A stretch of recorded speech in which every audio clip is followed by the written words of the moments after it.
Good afternoon, everyone.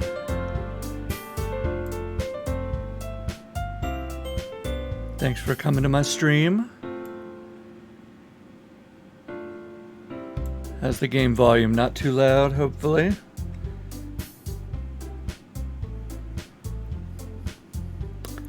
Today we're playing Doki Doki Literature Club. This looks like a cute, wholesome game that we can play. But it's not.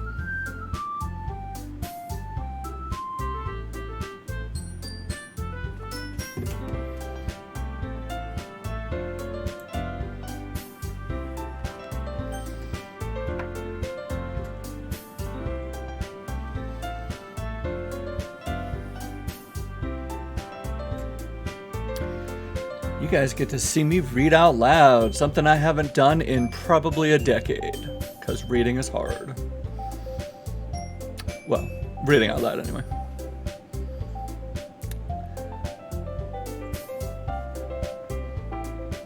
This music's a bop, though.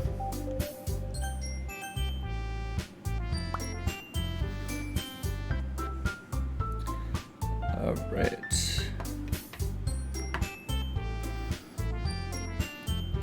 Bear with me 1 second. Send out a tweet, let people know I'm going live. In the meantime, we'll just jam out to this rockin' music.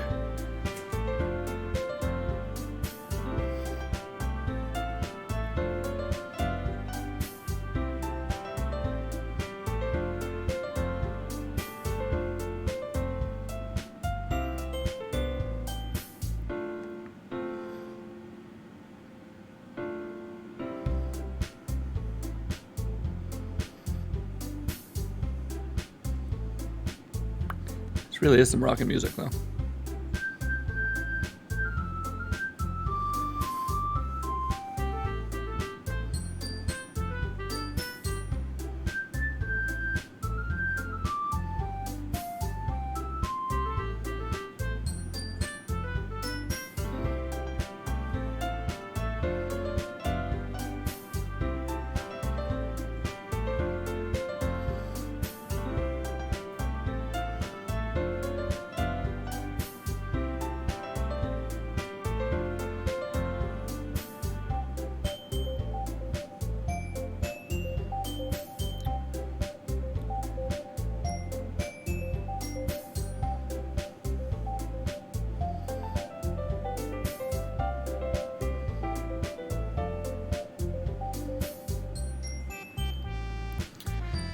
All right, so let's get this party started. I know you're all excited to see me struggle to read out loud. So let's do this. Yes, I did put learning disability in the tags. Want people to know what they're expecting. Hey! I see an annoying girl running towards me from the distance, waving her arms in the air like she's totally oblivious to any attention she might draw to herself. That girl is Sayori, my neighbor and good friend since we were children. You know, the kind of friend you'd never see yourself making today, but it just kind of works out because you've known each other for so long. We used to walk to school together on days like this, but starting around high school, she would oversleep more and more frequently, and I would get tired of waiting up. But if she's gonna chase after me like this, I almost feel better running off anyway. Rude. However, I just sigh and idle in front of the crosswalk to let Sayori catch up with me. Ha ha ha. I overslept again.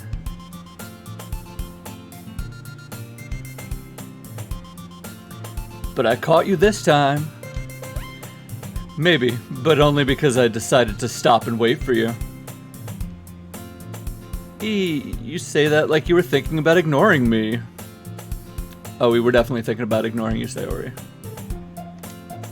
That's mean, Ash. Well, if people staring at you for acting weird If people start staring at you for acting weird, then I don't want them to think we're a couple or something. Fine, fine. But you did wait for me after all. I guess you don't have it in you to be mean even if you want to. Whatever you say, Sayori. Hehe. We cross the street together and make our way to school. As we draw near, the streets become increasingly speckled with other students making their daily commute. By the way, Ash, have you decided on a club to join yet? A club? I told you already, I'm not really interested in joining any clubs. Doubt. I haven't been looking either. That's not true. You told me you'd join a club this year. Did I? I'm sure it's possible that I did in one of our many conversations where I dismissively go along with whatever she's going on about. Sayori likes to worry too much about me when I'm perfectly content just getting by on the average while spending my free time on games and anime. Relatable. Uh-huh. I was talking about how I'm worried that you wouldn't learn how to socialize or have any skills before college. Your happiness is really important to me, you know. And I know you're happy now, but I'd die at the thought of you becoming a NEET in a few years. Because you're not used to the real world. I don't know what a NEET is. Looks like an acronym for something. You trust me, right? Don't make me keep worrying about you. Alright. I'll look at a few of the clubs if it makes you happy, Sayori. No promises, though. Will you at least promise me you'll try a little? Maybe. Bribe me with some food. Yeah, I guess I'll promise you that. Yay! Why do I let myself get lectured by such a carefree girl? More than that, I'm surprised I even let myself relent to her. I guess seeing her worry so much about me makes me want to ease her mind at least a little bit, even if she does exaggerate everything inside of her head.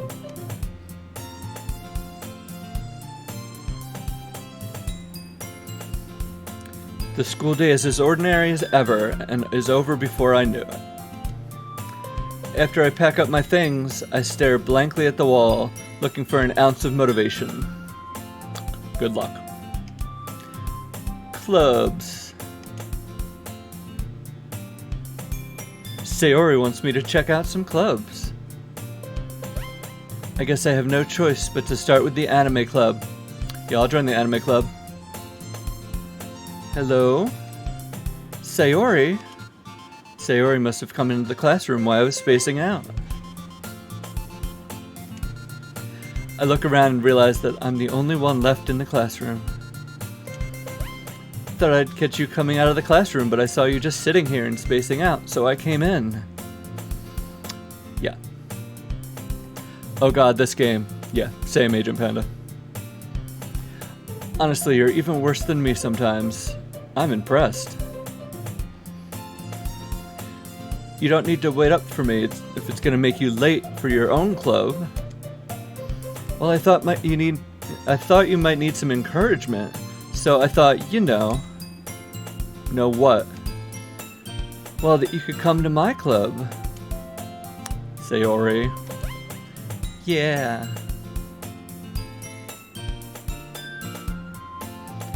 There's no way I'm going to your club. Hey, meanie. Sayori is vice president of the literature club. Not that I was ever aware that she had any interest in literature. In fact, I'm 99% sure she only did it because she thought it would be fun to help start a new club. Since she was the first one to show interest after the ones who proposed the club, she inherited the title of vice president. That said, my interest in literature is guaranteed to be even less. Yeah, I'm going to the anime club. Come on, please. Why do you care so much anyway?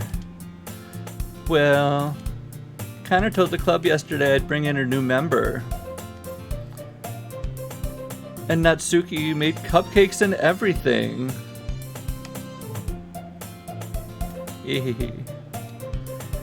Don't make promises you can't keep, girl. I can't tell if Sayori is really that much of an airhead, or if she's so cunning as to have planned all this out. I let out a long sigh. Fine, I'll stop by for a cupcake, okay? You got me at food. You know how it is. Yes, let's go. And thus, today marks the day I sold my soul for a cupcake. Cupcakes are delicious. I dejectedly follow Sayori across the school and upstairs, a section of the school I rarely visit. Sayori, full of energy, swings open the classroom door. Everyone, the new member is here. I told you, don't call me a new member. I'm just here for the cupcakes. I glance around the room. Girl 1, welcome to the Literature Club. It's a pleasure meeting you. Sayori always says nice things about you. Girl 2, seriously, you brought a boy? Way to kill the atmosphere. I mean, I can leave, just give me my cupcake. Ah, Ash, what a nice surprise. Hi, Girl 3. Welcome to the club. ... All words escape me in this situation, because someone shouldn't know my name. This club is full of incredibly cute girls. I mean, and cupcakes. Don't forget the cupcakes. What are you looking at? If you want to say something, just say it. Did I not say that out loud about the incredibly cute girls? Sorry. Natsuki. The girl with the sour attitude, whose name is apparently Natsuki, is the one I didn't recognize. Her small figure makes her look like a first-year student. Them first years. She's also the one who made the cupcakes, according to Sayori. Okay, I want some cupcakes. I don't see any cupcakes. You could just ignore her when she gets moody.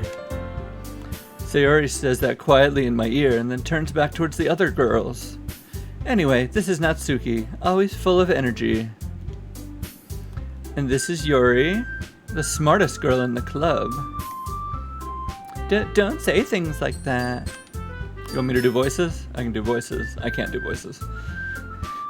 Yuri, who appears comparably more mature and timid, seems to have a hard time keeping up with people like Sayori and Natsuki. Ah, well, it's nice to meet both of you. And it sounds like you already know Monica. Is that right? That's right. Do I? It's great to see you again, Ash. Monica smiles sweetly. Okay. We do know each other well. We rarely talked, but we were in the same class last year. Okay, so I guess I do know her. Monica was probably the most popular girl in class. Smart, beautiful, athletic, basically completely out of my league. Yeah, I think all these girls are out of my league. I'm just here for the cupcakes, though. So having her smile at me so genuinely feels a little ... frisky. You too, Monica. Come sit down, Ash. We made room for you at the table. Yeah, there's a ton of empty desks here. So you can sit next to me or Monica. I'll get the cupcakes. Hey, I made them. I'll get them. Sorry, I got a little too excited. Then how about I make some tea as well? Alright, we can all use some refreshments. The girls have a few desks arranged to form a table. As Sayori mentioned, it's been widened so that there's one space next to Monica and one space next to Sayori. Natsuki and Yuri walk over to the corner of the room where Natsuki grabs a wrapped tray and Yuri opens the closet. Still feeling awkward, I take a seat next to Sayori. Yeah, I'm forever feel awkward in this club. Natsuki proudly marches back to the table, tray in hand. Okay, are you ready? Yeah, I'm always ready for cupcakes. Ta-da! Ooh! Natsuki lifts the foil off the tray to reveal a dozen white, fluffy cupcakes decorated to look like little cats. The whiskers are drawn with icing, and little pieces of chocolate were used to make the ears. So cute!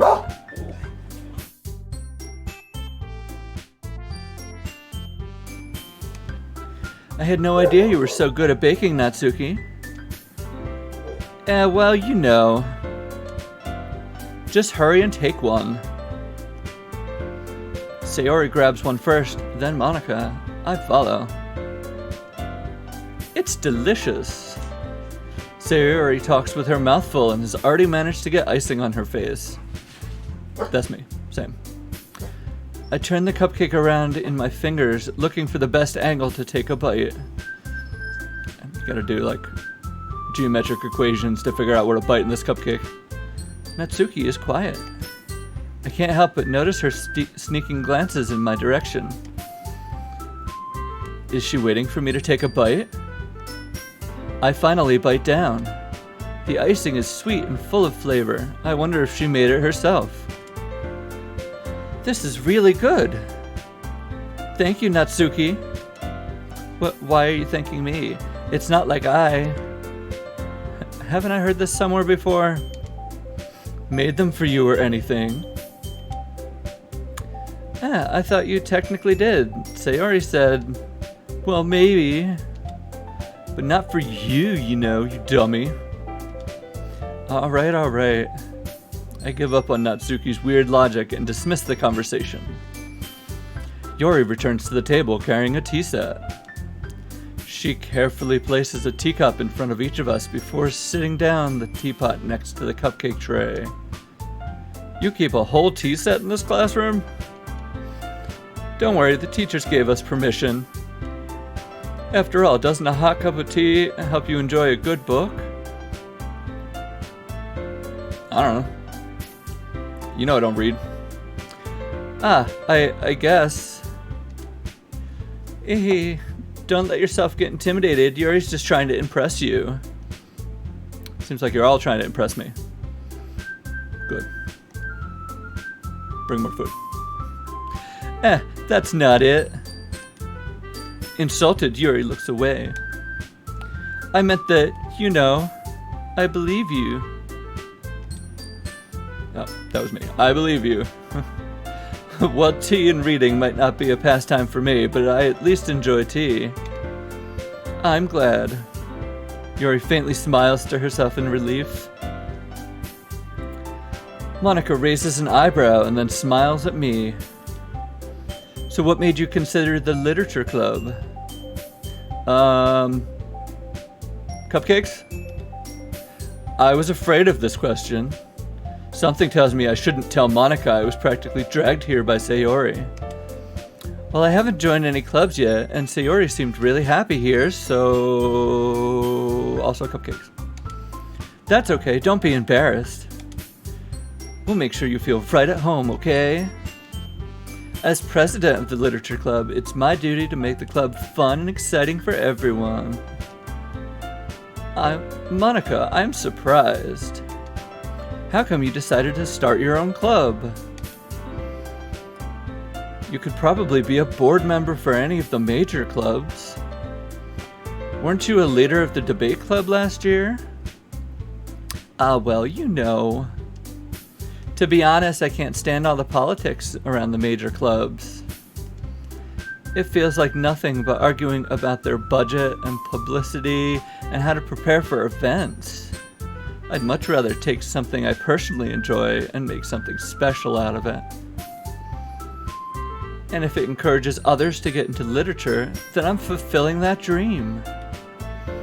Monica's really a great leader. Yuri also nods in agreement. Then I'm surprised there aren't more people in the club yet.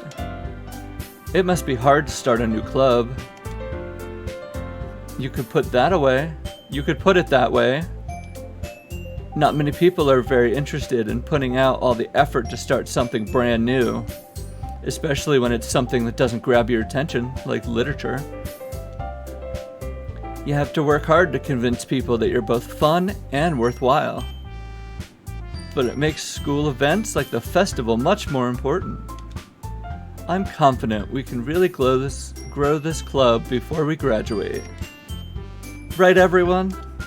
Yeah! We'll do our best. You know it. Everyone enthusiastically agrees. Such different girls, all interested in the same goal. Monica must have worked really hard just to find these three. Maybe that's why they're all so delighted by the idea of a new member joining. Though I still don't really know if I can keep up with their level of enthusiasm about literature.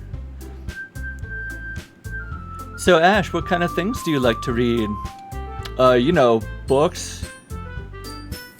Well, considering how little I've read the past few years, I really don't have a good way of answering that. I feel that. Manga, I guess. Manga. Comics. I mutter quietly to myself, half joking. Natsuki's head suddenly perks up. It looks like she wants to say something, but keeps quiet. Not much of a reader, I guess. Well, that can change. What am I saying? I spoke without thinking after seeing Yuri's sad smile. Anyway, what about you, Yuri? Well, let's see. Yuri traces the rim of her teacup with her fingers. My favorites are usually novels that build deep and complex fantasy worlds, like Game of Thrones, except for the ending. The level of creativity and craftsmanship behind them is amazing to me. And telling a good story in such a foreign world is equally as impressive. Yuri goes on, clearly passionate about her reading. She seemed so reserved and timid since the moment I walked in, but it's obvious by the way her eyes light up that she finds comfort in the world of books and not people. Understood. I definitely relate to that. But I like a lot of things. Stories with deep psychological elements usually immerse me as well. Isn't it amazing how a writer can so deliberately take advantage of your own lack of imagination and completely throw you for a loop? You'd enjoy this live stream then. Anyway, I've been reading a lot of horror lately. I read a horror book once. I desperately grabbed something I can relate to at minimum level. At this rate, Yuri might as well be having a conversation with a rock. Really? I wouldn't have expected that, Yuri. For someone as gentle as you. I guess you could say that. But if a story makes me think, or takes me to another world, then I really can't put it down. Surreal horror is often very successful at changing the way you look at the world, if only for a brief moment. Ugh, I hate horror. Oh, why is that? Well, Natsuki's eyes dart over to me for a split second. Never mind. That's right, you usually like to write about cute things, don't you, Natsuki? What? What gives you that idea? You left a piece of scrap paper behind last club meeting. It looked like you were working on a poem called Don't Say It Out Loud. And give that back. Fine. Your cupcakes, your poems. Everything you do is just as cute as you are. Sayori slides up behind Natsuki and puts her hands on her shoulders. I am not cute. Natsuki, you write your own poems? Well, I guess sometimes. Why do you care? I think that's impressive. Why don't you share them sometime? No. Natsuki averts her eyes. You wouldn't like them. Not very confident writer yet. I understand how Natsuki feels. Sharing that level of writing takes more than just confidence. The truest form of writing is writing oneself. You must be willing to open up to your readers, exposing your vulnerabilities and showing even the deepest reaches of your heart. Do you have writing experience too, Yuri? Maybe if you share some of your work, you can set an example and help Natsuki feel more comfortable. Feel comfortable enough to share hers. ... I guess it's the same for Yuri. Oh, I wanted to read everyone's poems. We all sit in silence for a moment. Okay. I have an idea, everyone. ... question mark. Natsuki and Yuri look quizzically at Monika. Let's all go home and write a poem of our very own. Hee hee hee. Then next time we meet, we'll all share them with each other. That way everyone is even. How about no? Yeah, let's do it. Plus, now that we have a new member, I think it'll help us all get a little more comfortable with each other and strengthen the bond of the club. Isn't that right, Ash? Monika smiles warmly at me once again. Sure, I guess we could write poems. Ha ha ha ha. Hold on, there's still one problem. What's that? Now that we're back to the original topic of me joining the club, I bluntly come forth with what's been on my mind the entire time. Where my cupcake at?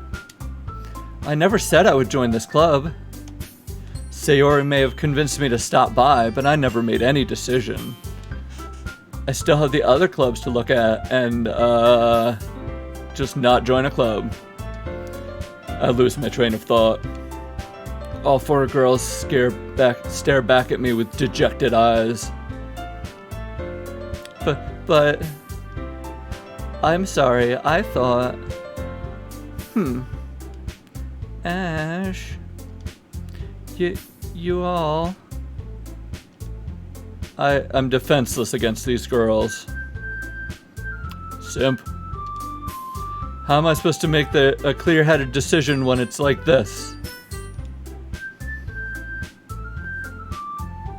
That is, if writing poems is the price I need to pay in order to spend every day with these beautiful girls. Right. Okay, I've decided then. I'll join the literature club. One by one, the girls' eyes light up. Yes, I'm so happy! Sayori wraps her arms around me, jumping up and down. Hey, you really did scare me for a moment. If you really just came for the cupcakes, I would be super pissed. Thanks, Natsuki. Monika. That makes it official. Welcome to the literature club. Thanks, I guess. Okay, everyone. I think with that, we can officially end today's meeting on a good note. Everyone remember tonight's assignment?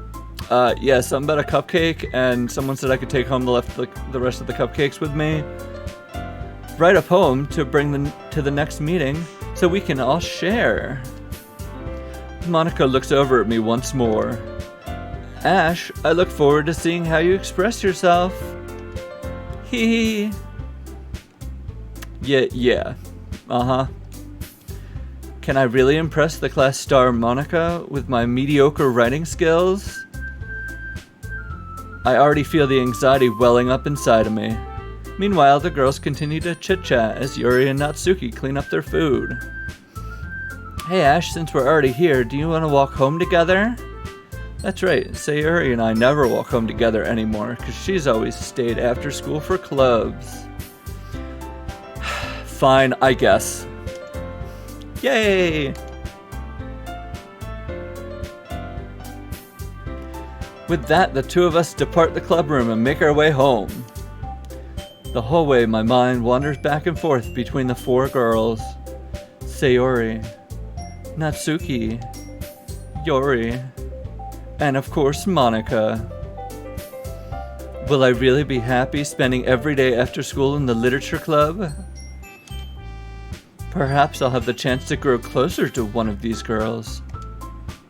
Probably not. Alright, I'll just need to make the most of my circumstances, and I'm sure good fortune will find me. And I guess that starts with writing a poem tonight.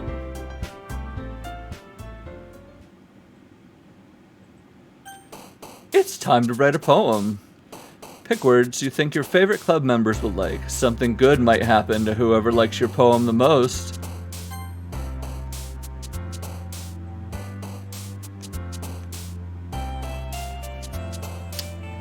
Oh, this is gonna be tough. Okay. I'm so good at poems. Let me just wrap this out here real quick. No, not doing that. Alright, I don't know. Let's write something. Hope. Precious. Sweet. What is Doki Doki? I don't want to just throw that in there. Rainbow. Boop. Sing. Heart. Peaceful. Kiss. Love. Charm. Vivid. Trying to do a cute poem. I don't know. Yeah, massacre. Let's just throw in massacre. No, flower. Laugh. Wonderful. Romance. Giggle.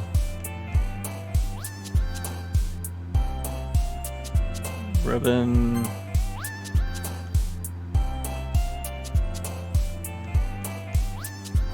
Promise. Kawaii.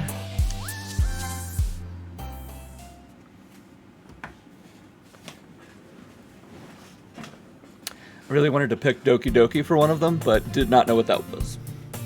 Hi again, Ash. Glad to see you didn't run away from us. Haha. Nah, don't worry. This might be a little strange for me, but at least I kept my word. Well, I'm back at the literature club. I was the last to come in, so everyone else is already hanging out. Thanks for keeping your promise, Ash. I hope this isn't too overwhelming of a commitment for you, making you dive headfirst into literature when you're not accustomed to it. Oh, come on, like he deserves any slack. Sayori told me you don't even want to join any clubs this year. And last year, too. I don't know if you plan to just come here and hang out or what, but if you don't take us seriously, then you won't see the end of it. Natsuki, you certainly have a big mouth for someone who keeps her manga collection in the club room. Ooh, called her out. Natsuki finds herself stuck between saying Monica and manga. Manga is literature. Swiftly defeated, Natsuki plops back into her seat. Don't worry, guys. Ash always gives his best as long as he's having fun. Same. He helps me with busy work without me even asking. Like cooking, cleaning my room. Do I do all that for you, Sayori? How dependable. Sayori, that's because your room is a mess. It's disgusting. No, sorry. Your room is so messy, it's distracting. You almost set your house on fire once. Okay, yeah, that adds up. Let's help her cook so you don't burn down our houses. Is that so? Hee. You two are really good friends, aren't you? I might be a little jealous. How come? You and Ash can become good friends too. Sayori? Dot. As usual, Sayori seems oblivious to the weird situation she just put me in. Oh. Yuri even brought you something today, you know. Wait, Sayori? Me? Not really. Don't be shy. It's really nothing. What is it? Never mind. Sayori made it sound like a big deal when it's not really. What do I do?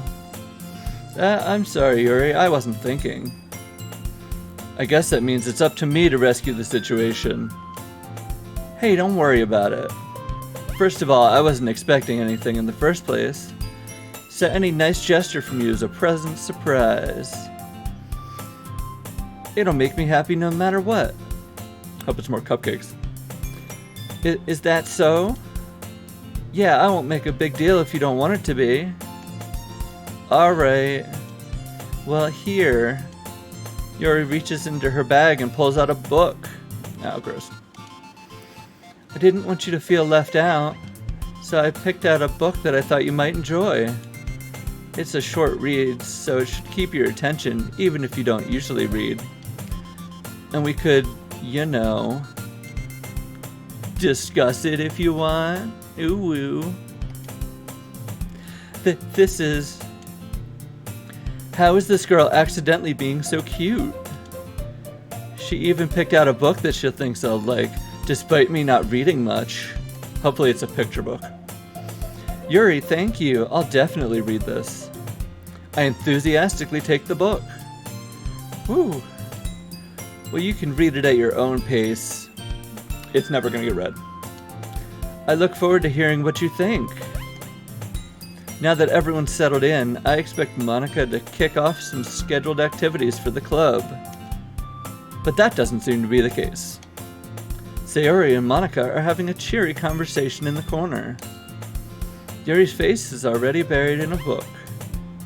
I can't help but notice her intense expression, like she was waiting for this chance.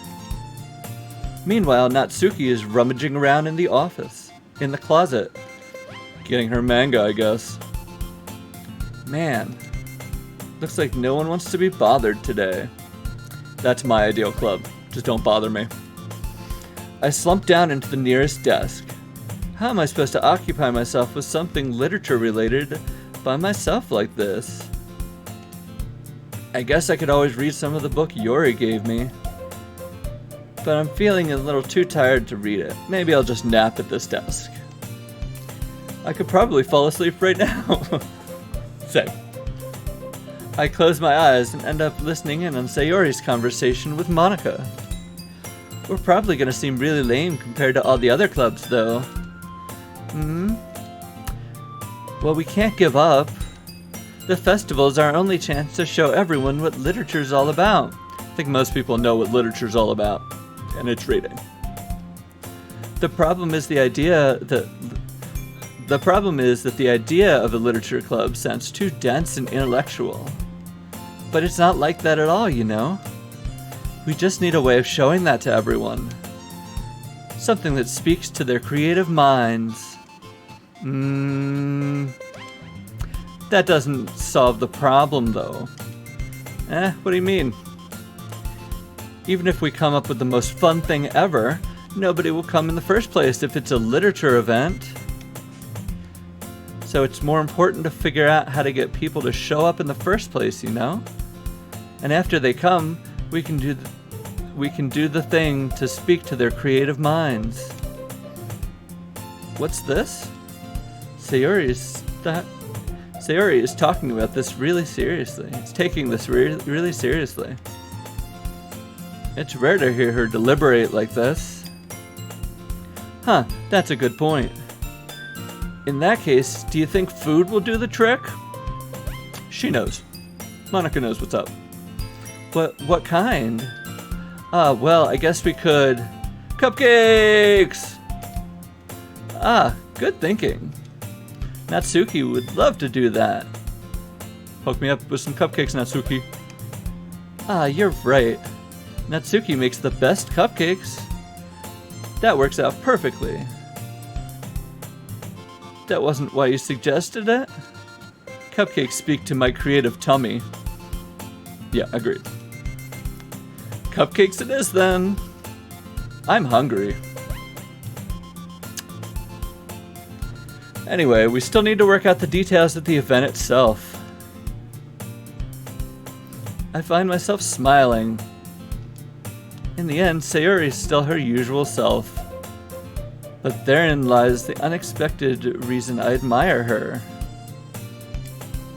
Unlike me, who has trouble finding any motivation at all, Sayori can put her mind on things and make them come to life. I suppose that's why I end up letting her get on my case about things. I can't help but wonder what it would be like to see the world through her eyes. Oh, Jesus, she's right there. Okay. Ooh-ah. Hoorah! I opened my eyes to find Sayori's face filling my vision. She's real up close to me. Okay. I nearly fall out of my chair. Sorry. Wait. Actually, I'm not sorry at all.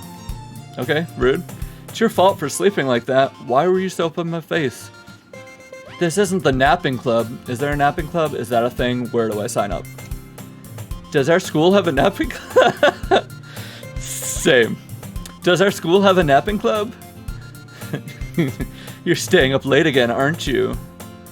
Now that you're in a club, you're gonna have less time for anime, you know. You'll need to get used to it. Don't say that so loud. I glance over my shoulder to see if Monika heard me. It's true, though. Yeah. I know. You're always looking out for me, Sayori. Hehe. It's what I do best. That's a problem. What about you? You look out for me better than you look out for yourself. You're still oversleeping every day, aren't you? Maybe. No, not every day. That's not very convincing. How many days this past week have you gotten up on time? That's, it's a secret. I knew it. Come on. At least give me the benefit of the doubt. I can't even do that. Look, Sayori, it's written all over you. Sayori glances around at herself. How is it written all over me? You were clearly in a rush this morning. Your hair's sticking out all around here. Is it? I've run my fingertips down the side of Sayori's hair trying to straighten it out. Man, you really need a brush for this. Ugly ass hair. My hair's just really hard to get right. I won't fall for that. There's more than just your hair. Look, your bow isn't straight either. There's a toothpaste stain on your collar. I try to wipe off the stain with my finger, but nobody would ever notice that. Of course they would. You messy ass bitch.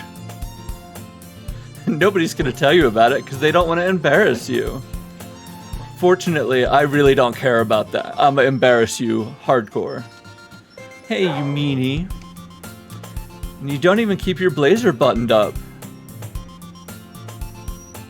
Seriously, Sayori. Why do you think you don't have a boyfriend yet? It's because you don't button your blazer, isn't it?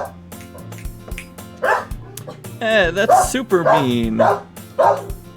Sorry, but you'll thank me later.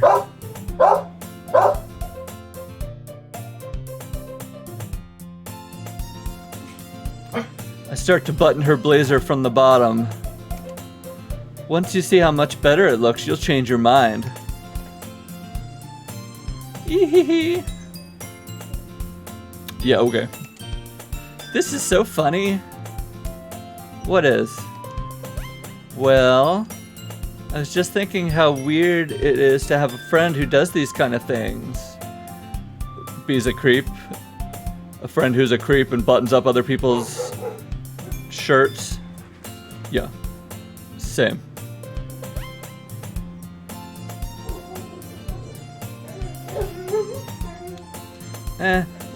Don't say that.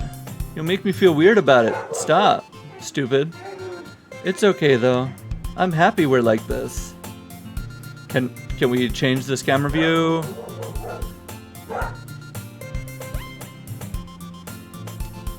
Aren't you? I guess.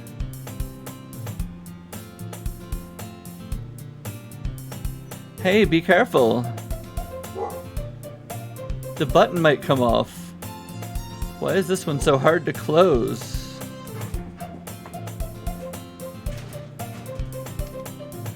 I struggle to fully close that button near her chest. Uh-huh. Does this thing even fit you properly? It did when I bought it. Sigh.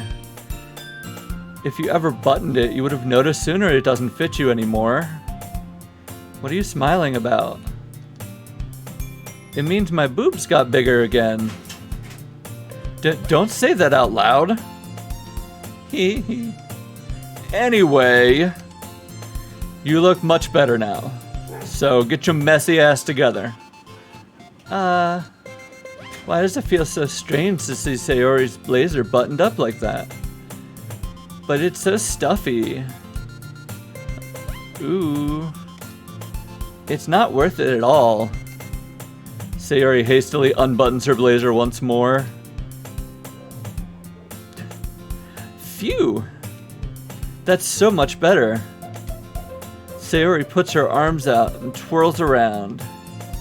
So if I keep it unbuttoned, I won't get a boyfriend, right? What kind of logic is that? Why are you saying it like it's a good thing?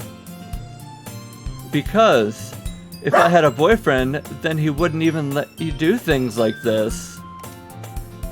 And you take care of me better than anyone else would anyway. So that's why I'm keeping it unbuttoned, so I can never get a boyfriend. Stop saying all these embarrassing things. Huh? I didn't say anything embarrassing.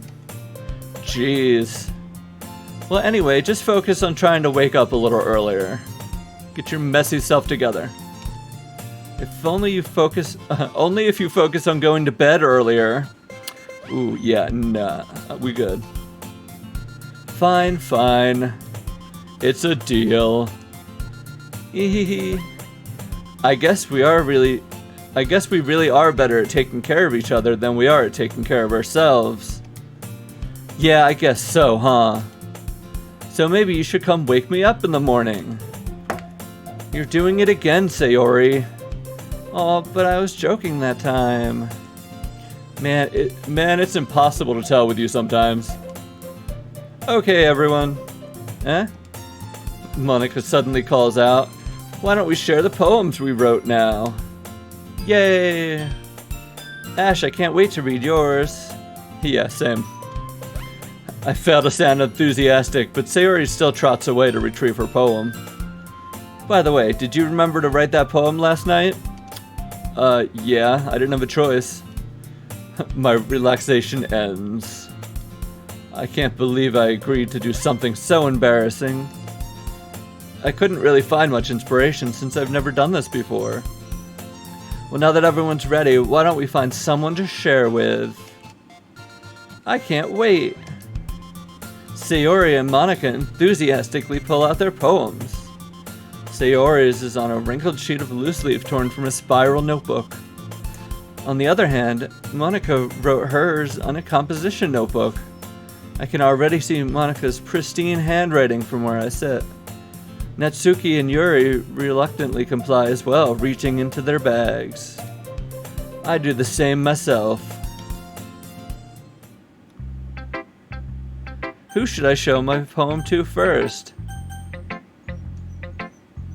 Natsuki. I told Natsuki I was interested in her poems yesterday. It's probably only fair to share mine with her first. That adds up. ... question mark. Well, it's about what I'd expect from someone like you dumbass. That's a little blunt. Well, excuse me. It's not like I said it was bad. Just didn't evoke any emotions. So basically, it's not cute enough for your tastes. Do you want to get smacked? I'll pass. Sigh. Well, anyway, I guess I need to show you mine. Not that you'll like it. Eagles can fly, monkeys can climb, Crickets can leap, horses can race, owls can seek, cheetahs can run, eagles can fly, people can try. But that's about it. Yeah, told you weren't gonna like it. I like it. What? Just be honest. I am. Why are you so convinced I wouldn't like it? Well, because everyone in high school thinks that writing has to be all sophisticated and stuff. So people don't even take my writing seriously. But isn't the point of poems for people to express themselves? Your writing style wouldn't make your message any less valid. Yes, exactly. Like when it's easy to read, but it hits you hard. Like in this poem. Seeing everyone around you do great things can be really disheartening. So I decided to write about it. Yeah, I understand. But the other nice thing about simple writing is that it puts more weight on the wordplay. Like I set up a rhyme at the end, but made it fall flat on purpose. It helps bring out the feelings in the last line. Yeah, sure. So you did. I guess more went into it than I realized. That's what it means to be a pro. I'm glad you learned something. Didn't expect that from the youngest one here, did you? Yeah, I guess not. I decided to humor her with that last comment. I don't really care how old everyone is, but if Natsuki's feeling proud, then I won't take it away from her.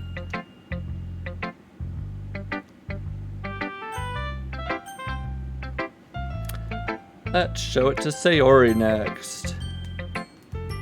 Hi, Sayori. Oh my goodness. This is so good, Ash. I love it. I had no idea you were such a good writer. Sayori? You must be seriously overreacting. I'm not a good writer at all. I honestly have no idea what I'm doing. Well, maybe that's why. Because I have no idea what I like either.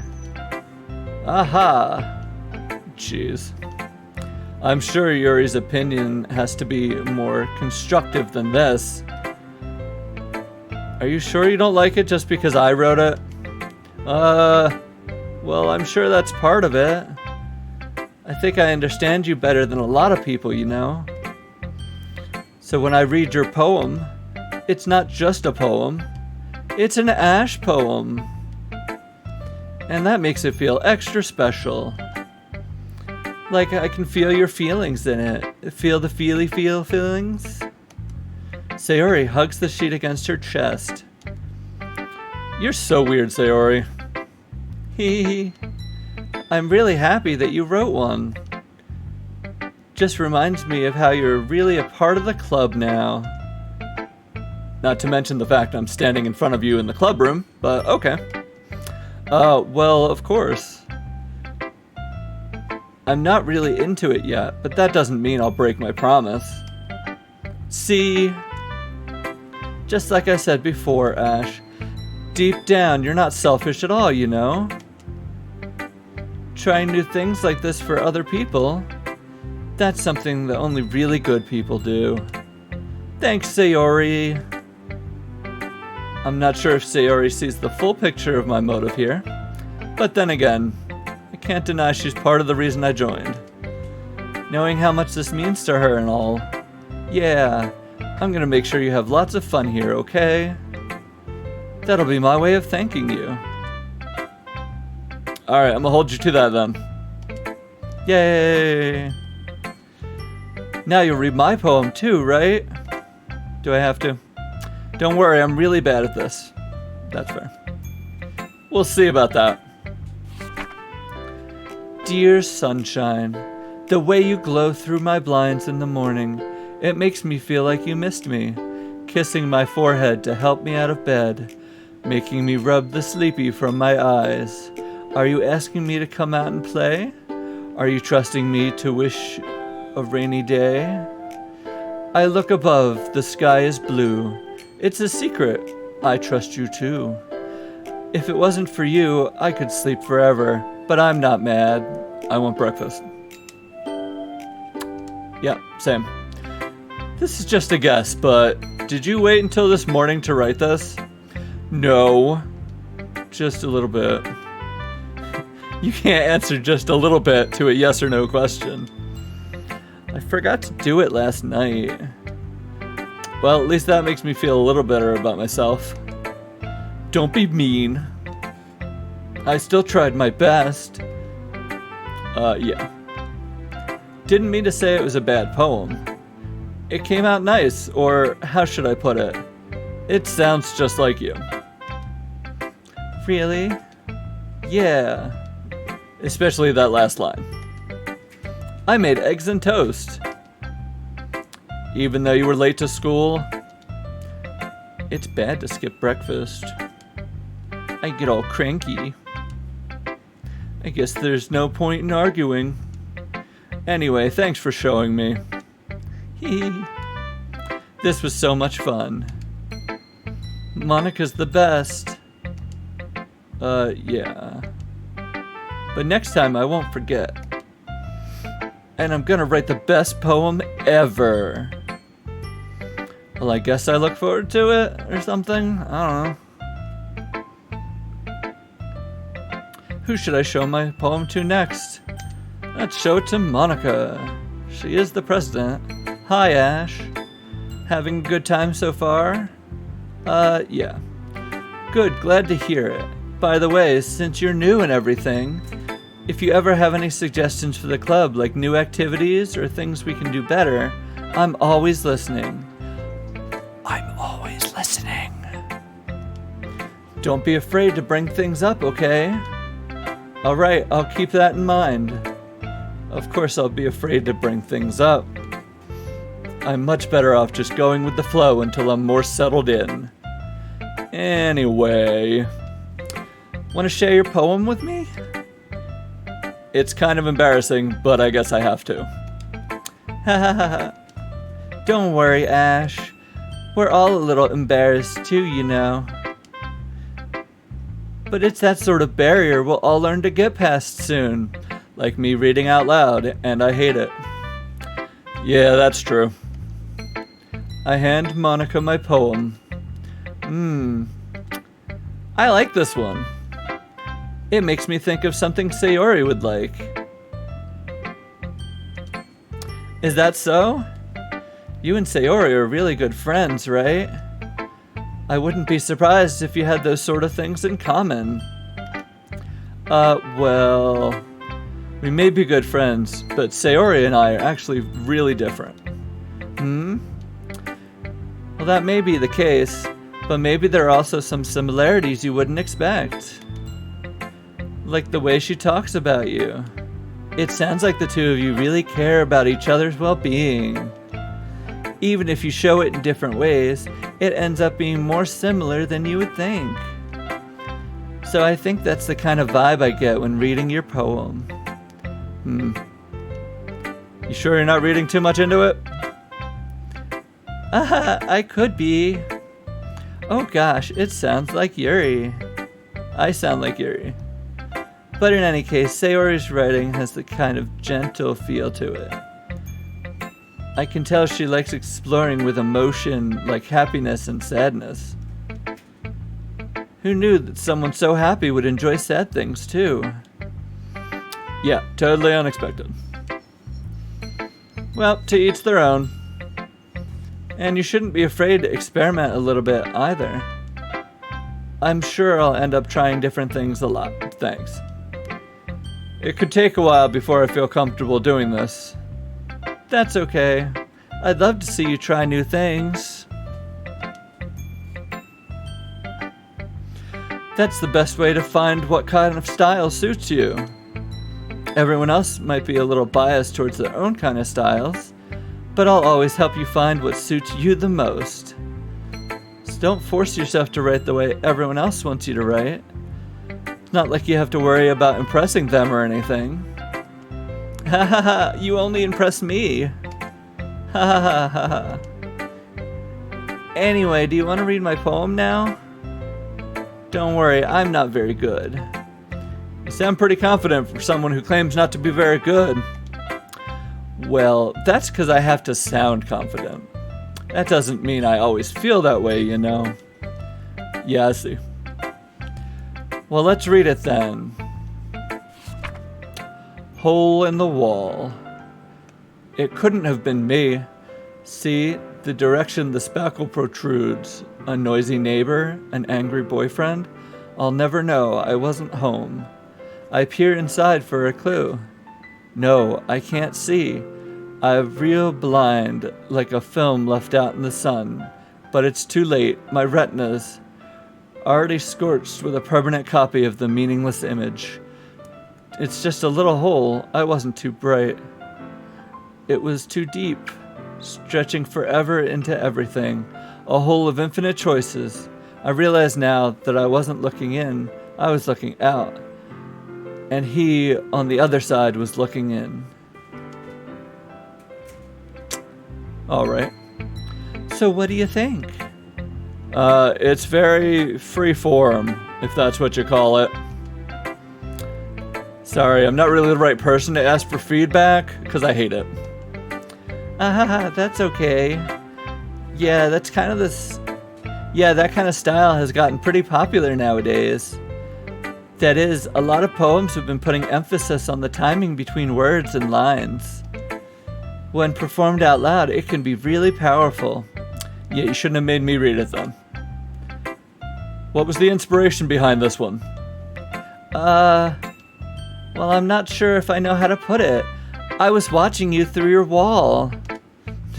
I guess you could say I had some kind of epiphany recently. It's been influencing my poems a bit. An epiphany? Is that like an elephant? Yeah, something like that. I'm kind of nervous to talk about deep stuff like that because it's kind of coming on strongly. Maybe after everyone is better friends with each other. Anyway, here's Monica's writing tip of the day. Sometimes when you're writing a poem or a story, your brain gets too fixated on a specific point. If you try so hard to make it perfect, then you'll never make any progress. Just force yourself to get something down on paper and tidy it up later. Another way to think about it is this. If you keep your pen in the same spot for too long, you'll get a big dark puddle of ink. What kind of pen are you using? So just move your hand, go with the flow. That's my advice for today. Yeah, I get it. It's like a metaphorical pen. Thanks for listening. Now who am I going to show it to? Let's see. Are the choices Yuri and Yuri? Because I feel like it's Yuri. Okay, let's show it to Yuri. What's up, Yuri? You were my last choice. How you doing? Yuri stares at the poem. A minute passes, more than enough time for her to finish reading. Sorry. I forgot to start speaking. It's fine, don't force yourself. I'm not. I just need to put my thoughts into words. Hold on. Okay. This is your first time writing a poem, right? Yeah. Why do you ask? I'm just making sure. I guess that it might be after reading it through. Oh, so it's bad, huh? No. Did I just raise my voice? I'm so sorry. Carrie buries her face in her hands. Couldn't help but notice it's been several minutes and we really haven't gotten anywhere. Might take Yuri a while to get used to new people. It's fine, I really didn't notice. What were you saying? Right, it's just that there are specific writing habits that are usually typical of new writers. And having been through that myself, I kind of learned to pick up on them. I think the most noticeable thing is recognizing in new writers that they try to make their style very deliberate. In other words, they tend to pick a writing style separate from their topic matter. They form-fit the two together.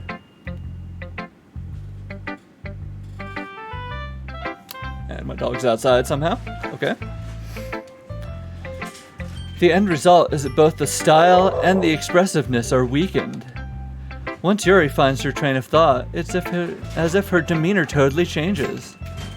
Her stammering is completely gone, and she sounds like an expert. Of course, that's not something you can be blamed for. There are so many different skills and techniques that go into writing even a simple poem. Not just finding them and building them, but getting them to work together is probably the most challenging part.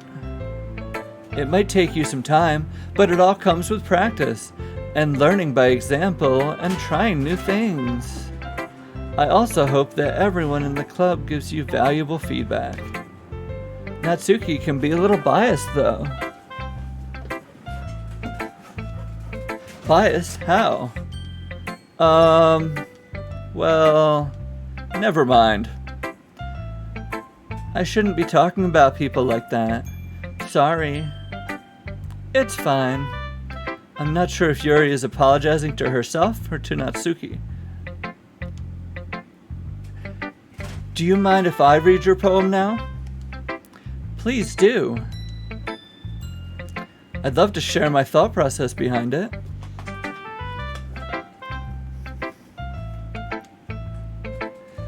Yuri smiles dreamily, as if a rare opportunity for her, which itself is kind of funny. After all, isn't this supposed to be a literature club? Ghost under the light. The tendrils of my hair illuminate beneath the amber glow. Bathing. It must be this one. The last remaining streetlight to have withstood the test of time. The last yet to be replicated by the sickening blue-green hue of the future. I bathe. Calm, breathing air of the present, but living in the past. The light flickers. I flicker back. ... I'm sorry I have such terrible handwriting. Yeah, I just haven't read cursive in a while. What?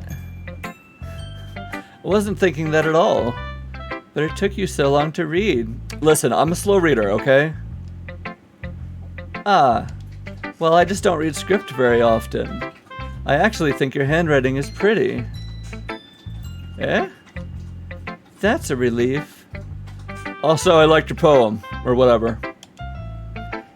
Even though it's short, it was really descriptive. It wasn't too short. I usually write longer poems. Not at all. I'm really glad you like it. I'll be honest. Since it's our first time sharing, I wanted to write something a little more mild. That was pretty mild. Something easy to digest, I suppose. Are you into ghosts, Yuri? Huh? Actually, the story isn't about a ghost at all, Ash. Really? I must have totally missed the point. Well, I suppose you did only glance over it after all. But remember that poets often express their own thoughts, feelings, and experiences in their work. They usually do more than tell a simple story or paint a picture. In this case, perhaps the subject of the poem is only being symbolically compared to a ghost, lingering in her last remaining place of comfort, unable to let go of the past, and soon to be left with nothing. That's a lot more solemn putting it that way. I hadn't even thought of that. That's impressive. It's nothing really. Well, it makes me happy that you think that. Just remember that it won't be long before you pick up on these things too. Yeah, maybe you're right. I guess I'll have to keep trying. I'm counting on you. Alright, hold on 1 second. Let me let my dog back in.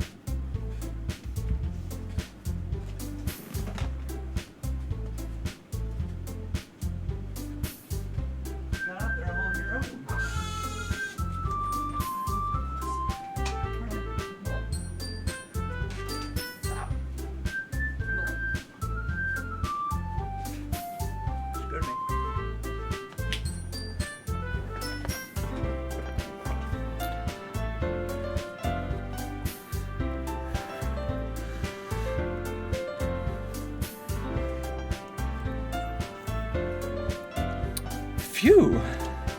I guess that's everyone. I glanced around the room. It was a little more stressful than I anticipated. It's as if everyone is judging me for my mediocre writing abilities. Even if they're just being nice, there's no way my poem can stand up to theirs. This is a literature club after all.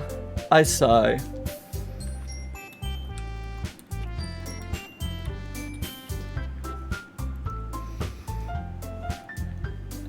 I guess that's what I ended up getting myself into. Across the room, Sayori and Monika are happily chatting.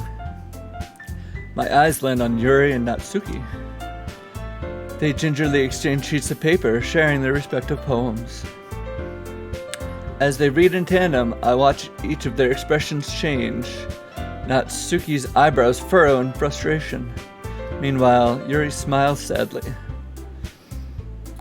Natsuki, what's with this language? Eh? Did you say something?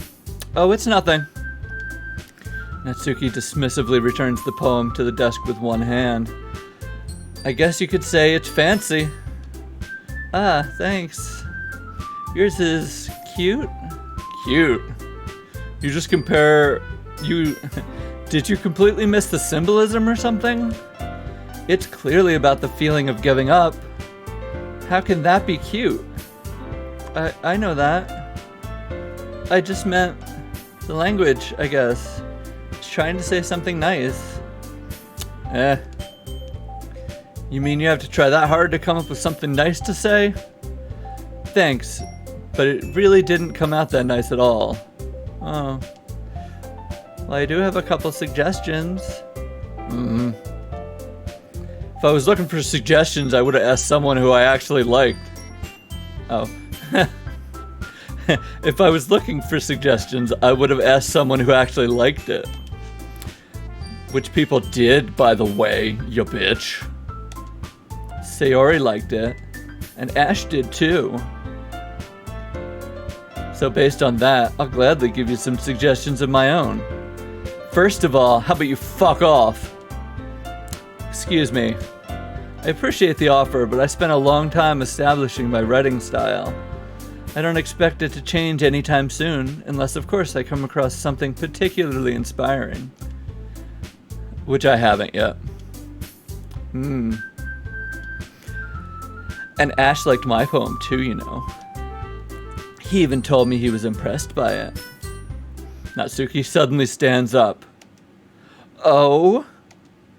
I didn't realize you were so invested in trying to impress our new member, Yuri. Huh? That's not what I... You just... Yuri stands up as well. Maybe you're just jealous that Ash appreciates my advice more than he appreciates yours. Huh? And how do you know he didn't appreciate my advice? Are you that full of yourself? No. If I was full of myself, I would deliberately go out of my way to make everything you do overly cutesy. Ooh. Is everyone okay? Well, you know what? I wasn't the one whose boobs magically grew a size bigger as soon as Ash started showing up. Natsuki. Natsuki, that's a little... This doesn't involve you. I don't like fighting guys. Suddenly both girls run towards me as if they just noticed I was standing there. Ash. She's trying to make me look bad. That's not true. She started it. If she could get over herself and learn to appreciate that simple writing is more effective, then this wouldn't have happened in the first place. What's the point in making your poem all convoluted for no reason? The meaning should jump out at the reader, not force them to have to figure it out. Help me explain that to her, Ash. Wait. There's a reason why I have so many deep and expressive words in our language. It's the only way to convey complex feelings and the meaning most effectively. Avoiding them is not only unnecessarily limiting yourself, but also a waste. You understand that, right, Ash? Well? How did I get dragged into this? Not like I know anything about writing. But whoever I agree with, they'll probably think more highly of me. So I guess I should pick one of these bitches. Help me, Sayori! Nah, I'm gonna agree with Natsuki, because I want some more cupcakes.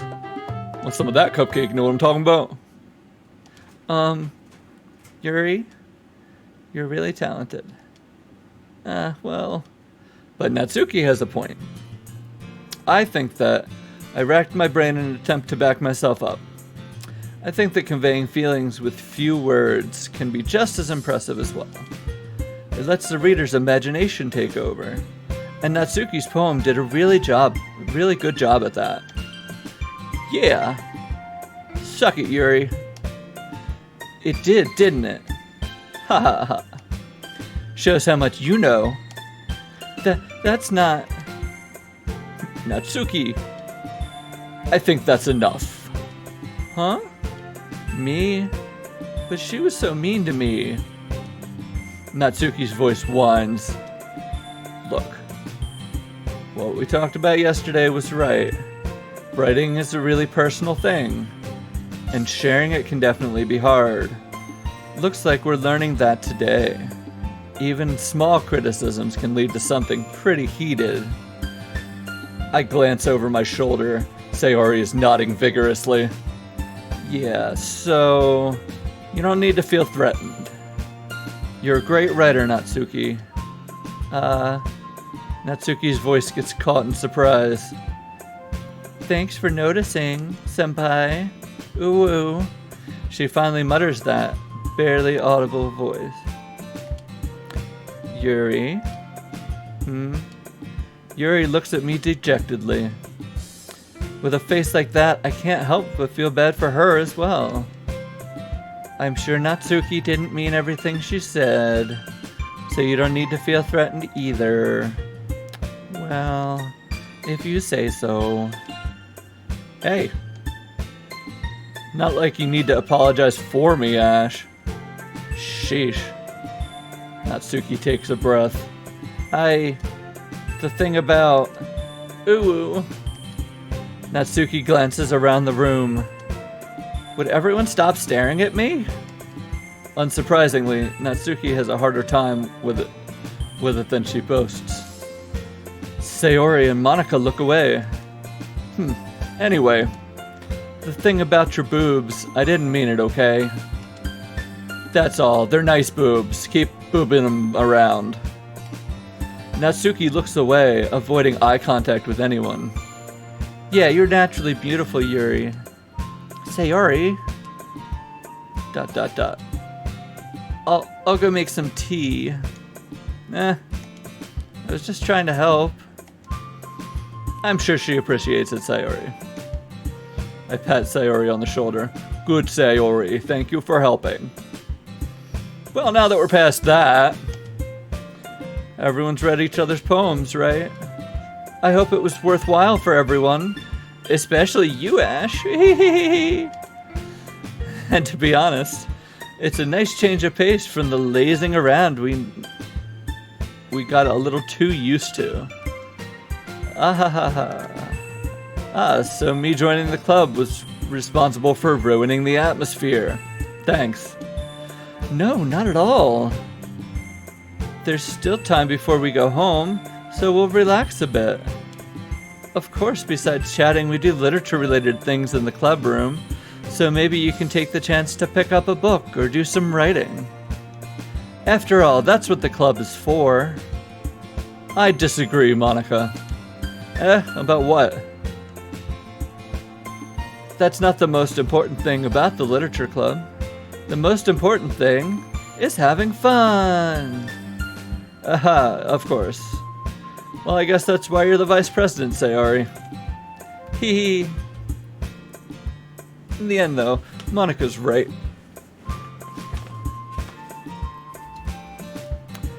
Being in the literature club probably means I can't spend all my time doing nothing.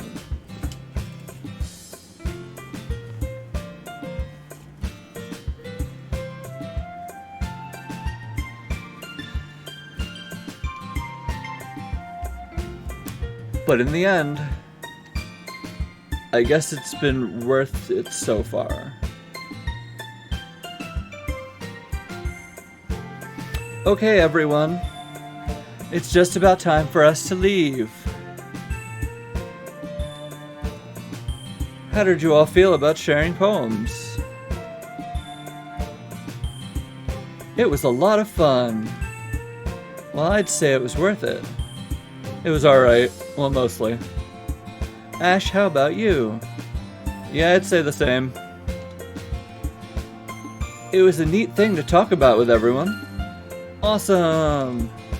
In that case, we'll do the same thing tomorrow. No. Write another poem. And maybe you learn something from your friends, too. So your poem will turn out even better. Probably not.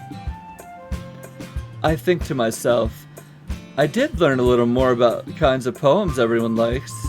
With any luck, that means I can at least do a better job impressing those I want to impress. I nod to myself with newfound determination. Ash, ready to walk home?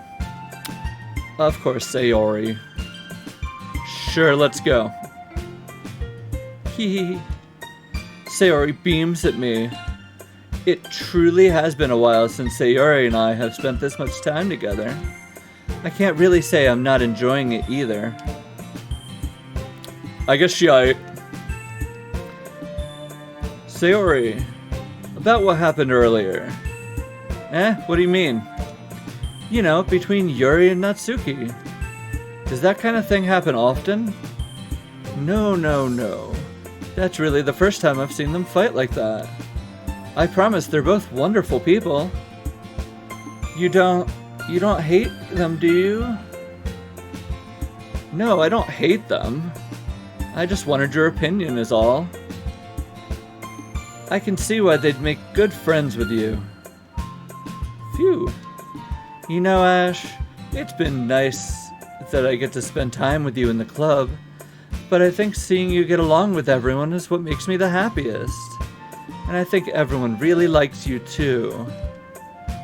That's... hee. Every day is gonna be so much fun. Sigh. Looks like Sayori still hasn't caught on to the kind of situation I'm in. Sure, being friends with everyone is nice, but does it really need to stop there? Doki Doki Harem Club. Well, I'll just have to see what the future holds, Sayori. I pat Sayori on the shoulder. I said that more to myself than to her, but it's easy to use Sayori as an internal monologue sometimes. Okay. Yeah. Let's do this. I gotta write another poem. Okay. I'm still trying to do a cute, upbeat, shiny, pink poem. Kitty.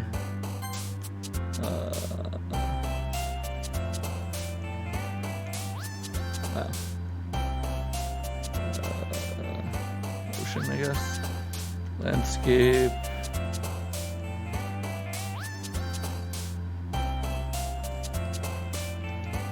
Holiday, adventure, fluffy, amazing, lollipop, Doki Doki for some reason. I still don't know what that means. Funny, cute, puppy, candy, beauty, boop. Are these the same words every time? Strawberry, treasure, and a heart. And then calm. Yay, I did a poem. If that's what you want to call it. I guess it's not really a poem. Another day passes and it's time for the club meeting already. I've gotten a little more comfortable here over the last couple days. Entering the club room, The usual scene greets me. Hi, Ash. Yo, Sayori.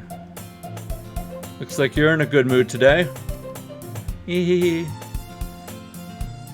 I'm just still not used to you being in the club, that's all. I see. That's a pretty simple thing to get you in a good mood. But I guess it's always the simple things with you anyway, because you're a simple girl. Speaking of which, I'm kinda hungry. Will you come with me to buy a snack? No thanks. That's not like you at all. I have my reasons. Why don't we take a look at your purse, Sayori? Huh? Why that all of a sudden? No reason, really. Just wanted to look at it. Sayori nervously retrieves her coin purse. She fumbles with the latch and gets it open. Then she turns it upside down, lets its contents spill out onto the desk. Only 2 small coins fall out. I knew it. I can see right through you, Sayori. That's not fair. How did you even know? It's simple. If you had enough money in the first place, you would have bought a snack before coming to the club room. So either you're not hungry and want an excuse to take a walk with me, or you plan to conveniently forget that you spent all your money so that I would lend you some. But there's one more thing. You're always hungry. And so that only leaves the one option. Ooh, I give up. Don't make me feel guilty. If you feel guilty, that means you deserve to feel guilty. Ahaha. Yuri suddenly giggles. I didn't notice she was listening in. Her face is in the book as always. Haha. I wasn't listening or anything. It was just something in my book. Yuri. Tell Ash to let me borrow some money. I'm hungry. Don't get me involved like that, Sayori. Besides, you should only buy what you can responsibly afford. And frankly, after putting a mischievous little stunt like that, your suffering is fair enough retribution. Huh. I didn't mean that. I got too absorbed into my book. I really like when you speak your mind, Yuri. Doesn't happen much, but it's a fun side of you. There's no way you could think that. You were right, though. I did something bad, and now I have to accept the revolution. Revolution? Okay. Retribution. Okay. That. Still, coming from you, Sayori, I guess there's a little devil inside all of us, isn't there? Hee. Don't let her fool you. Sayori knows exactly what she's doing. After all, she told you guys she was bringing me to the club before she even told me. But you wouldn't have come if it weren't for the cupcakes. So I had to trick Natsuki into making them. Come on, give me more credit than that, Sayori. Nah, she's right. I wouldn't have come if it wasn't for the cupcakes. Out of nowhere, something smacks Sayori in the face and tumbles into the desk. Okay, ow. What was, a cookie? Ooh, cookie. Sure enough, it's a giant cookie wrapped in plastic. It's falling from the sky? Sayori glances around. Is this a miracle? Same. It's because I paid my restitution. Retribution. Actually, that one almost worked. Ahaha. I was just gonna give it to you. Then I heard you blab about the cupcakes. It's totally worth seeing your reaction, though. Natsuki. That's so nice of you. I'm so happy. Sayori hugs the cookie. Jeez, just eat it. Sayori rapidly tears open the wrapper and takes a big bite. Ooh, so good. Mumph. Sayori suddenly clasps her hands over her mouth. I bit my tongue. Hehehe. You're going through a lot over just one cookie. Natsuki takes a bite of her own cookie. Yours looks really good too, Natsuki. Can I try it? Jeez. Beggars can't be choosers. But yours is chocolate. Yeah, why do you think I gave you that one? Fine. Still, I'm really happy that you shared this one with me. Hee hee. Sayori gets out of her seat and goes behind Natsuki, wraps her arms around her. Ah, jeez. I get it. Cookie still in hand, Natsuki reaches up to nudge Sayori off of her. Sayori suddenly leans down and takes a bite out of Natsuki's cookie. Hey! Did you seriously just do that? Uh-huh. Mouthful, Sayori trots away to safety. Yuri and I laugh as well. Jeez, you're such a kid sometimes. Monika, can you tell Sayori? Huh? Natsuki glances around. Monika isn't in the club room. Huh. Where's Monika anyway? Good question. Have any of you heard anything about her being late today? Not me. Yeah, I haven't either. That's a bit unusual. I hope she's okay. Of course she's okay. She probably just had something to do. She's pretty popular after all. You don't think she has a... I wouldn't be surprised. She's probably more desirable than all of us combined. That's true. Excuse me? Suddenly the door swings open. Sorry, I'm super sorry. Ah, there you are. I didn't mean to be late. I hope you guys weren't worried or anything. Monika chose the club over her boyfriend after all. You're so strong-willed. But boyfriend? What on earth are you talking about? Monika quizzically glances at me. Never mind that. What held you up anyway? Well, my last period was study hall. To be honest, I kinda just lost track of time. Huh. That makes no sense though. You would have heard the bell ring at least. I must not have heard it since we were practicing piano. Piano?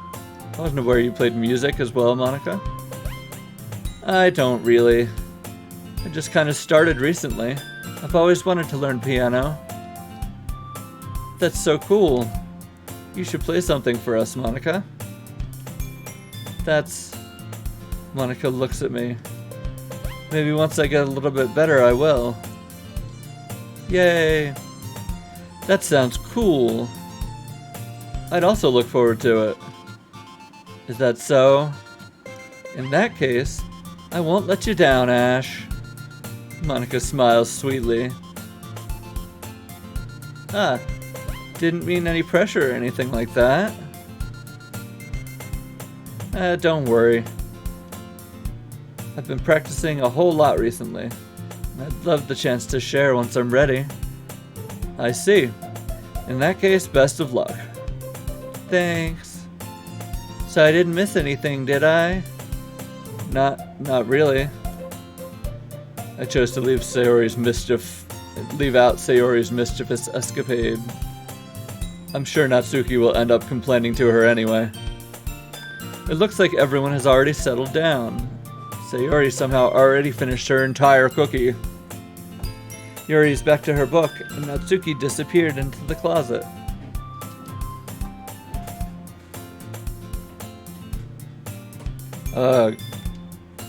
Hear Natsuki utter an exasperated sigh from within the closet.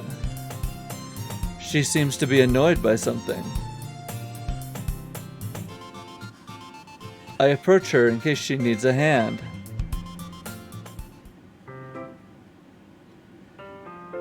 You looking for something in there?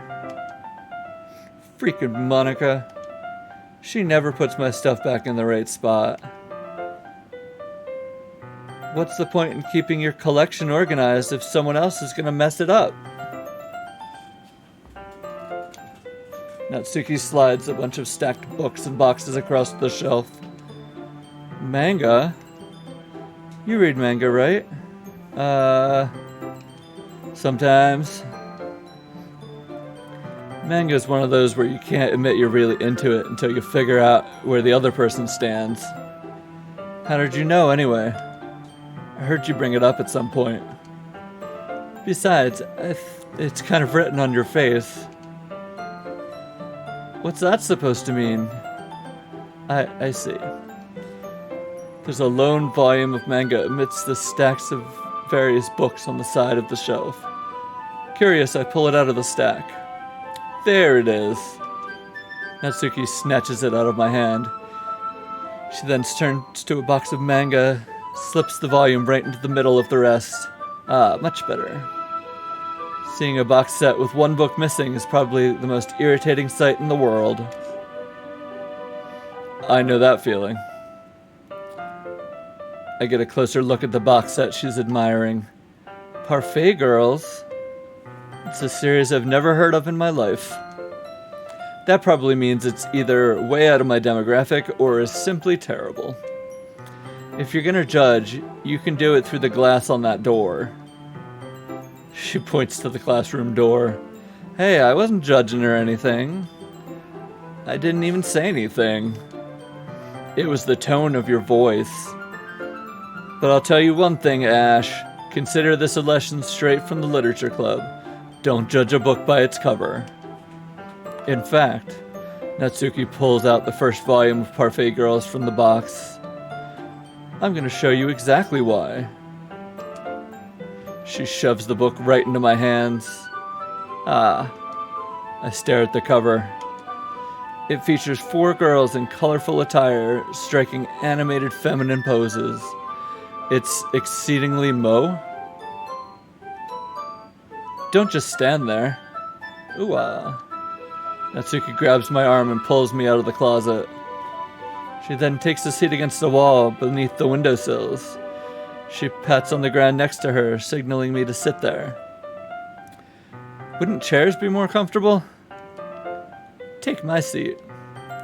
Chairs wouldn't work. We can't read at the same time like that. Yeah? Why's that? I guess it's easier to be close together like this. Ooh. Don't just say that. You'll make me feel weird about it. Natsuki crosses her arms and scooches an inch away from me. Sorry. I didn't exactly expect to be sitting this close to her either. Not that I can say it's a particularly bad thing. I open the book. It's only a few seconds before Natsuki once again inches closer, reclaiming the additional space, while she hopes I won't notice. Oh, I noticed. I can feel her peering over my shoulders, much more eager to begin reading than I am. Wow, how long has it been since I read the beginning? You don't go back and flip through older volumes every now and then? Not really.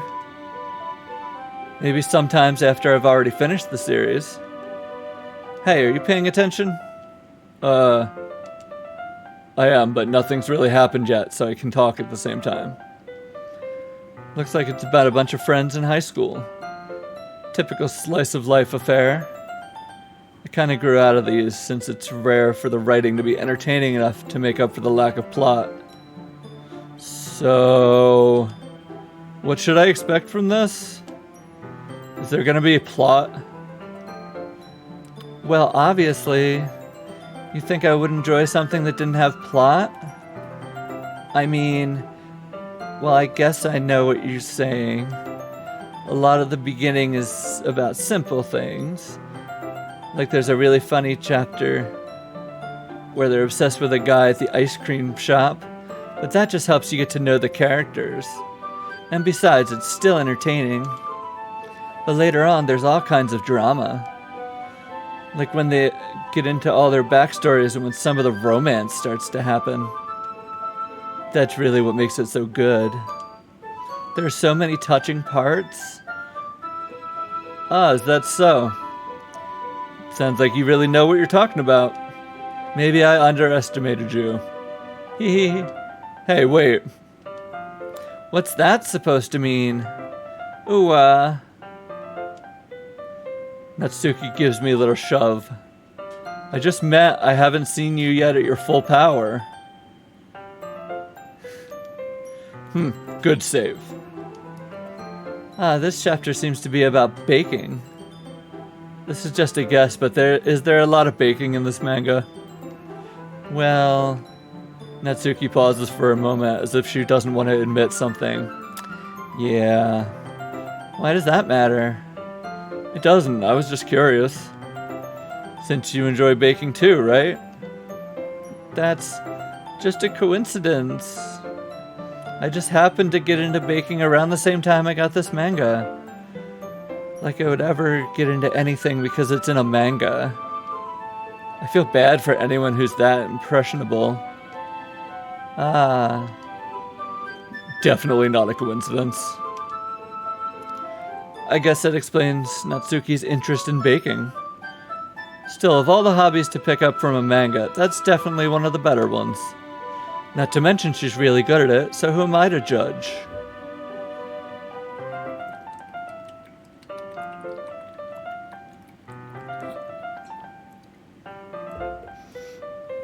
We read on for a few more minutes. I've finished a couple chapters at this point. Are you sure this isn't boring for you? It's not. Even though you're just watching me read? Well, I'm fine with that. If you say so. I guess it's fun sharing something like that with someone else. I always get excited when I convince any of my friends to pick up a series I enjoy. You know what I mean?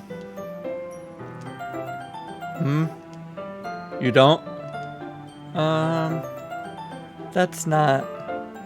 Well, I wouldn't really know. What do you mean? Don't you share your manga with your friends? Could you not rub it in? Jeez. Sorry. Like I could ever get my friends to read this. Natsuki, you know you don't have any friends. They just think manga's for kids. I can't even bring it up without them being all like, you still haven't grown out of that yet? Makes me want to punch them in the face. I know those kind of people. Honestly, it takes a lot of effort to find friends who don't judge, much less friends who are also into it. I'm already kind of a loser, so I guess I gravitate towards other losers over time. But it's probably harder for someone like you. Yeah, that's pretty accurate. Wait, which part? I mean, I feel like I can't even keep it in my own room.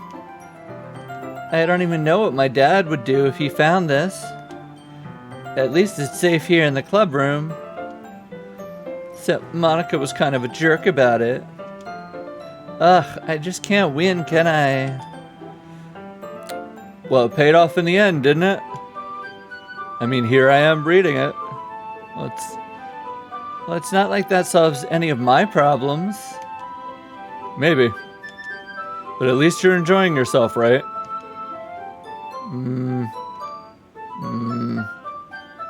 So? Ha ha ha. Jeez, that's enough. Are you gonna keep reading or what? Yeah. I flip the page. Suddenly Natsuki starts laughing. Ha ha ha. I totally forgot that happens. Natsuki puts her fingers on one of the panels. Minori is my favorite character. You always feel a little bad for her since she's unlucky. But it gets especially bad when... Oh, I shouldn't be talking about that yet. Just finish this chapter. Natsuki's voice sparkles with excitement.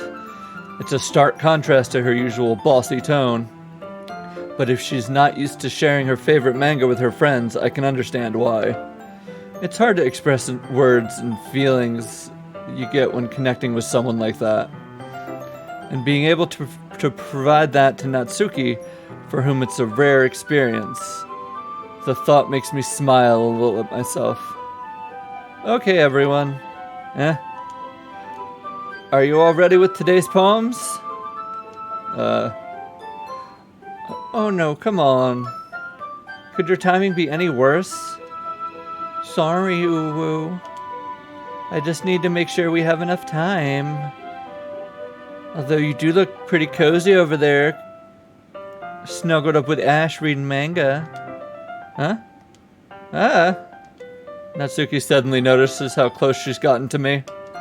She hastily slides herself a good 12 inches away from me. Alright. Guess I'll stop here for now. I close the book and hand it towards Natsuki. You're just giving it back? Don't you want to know what happens? Yeah, but Monica just said, don't be dumb. Just take it home with you.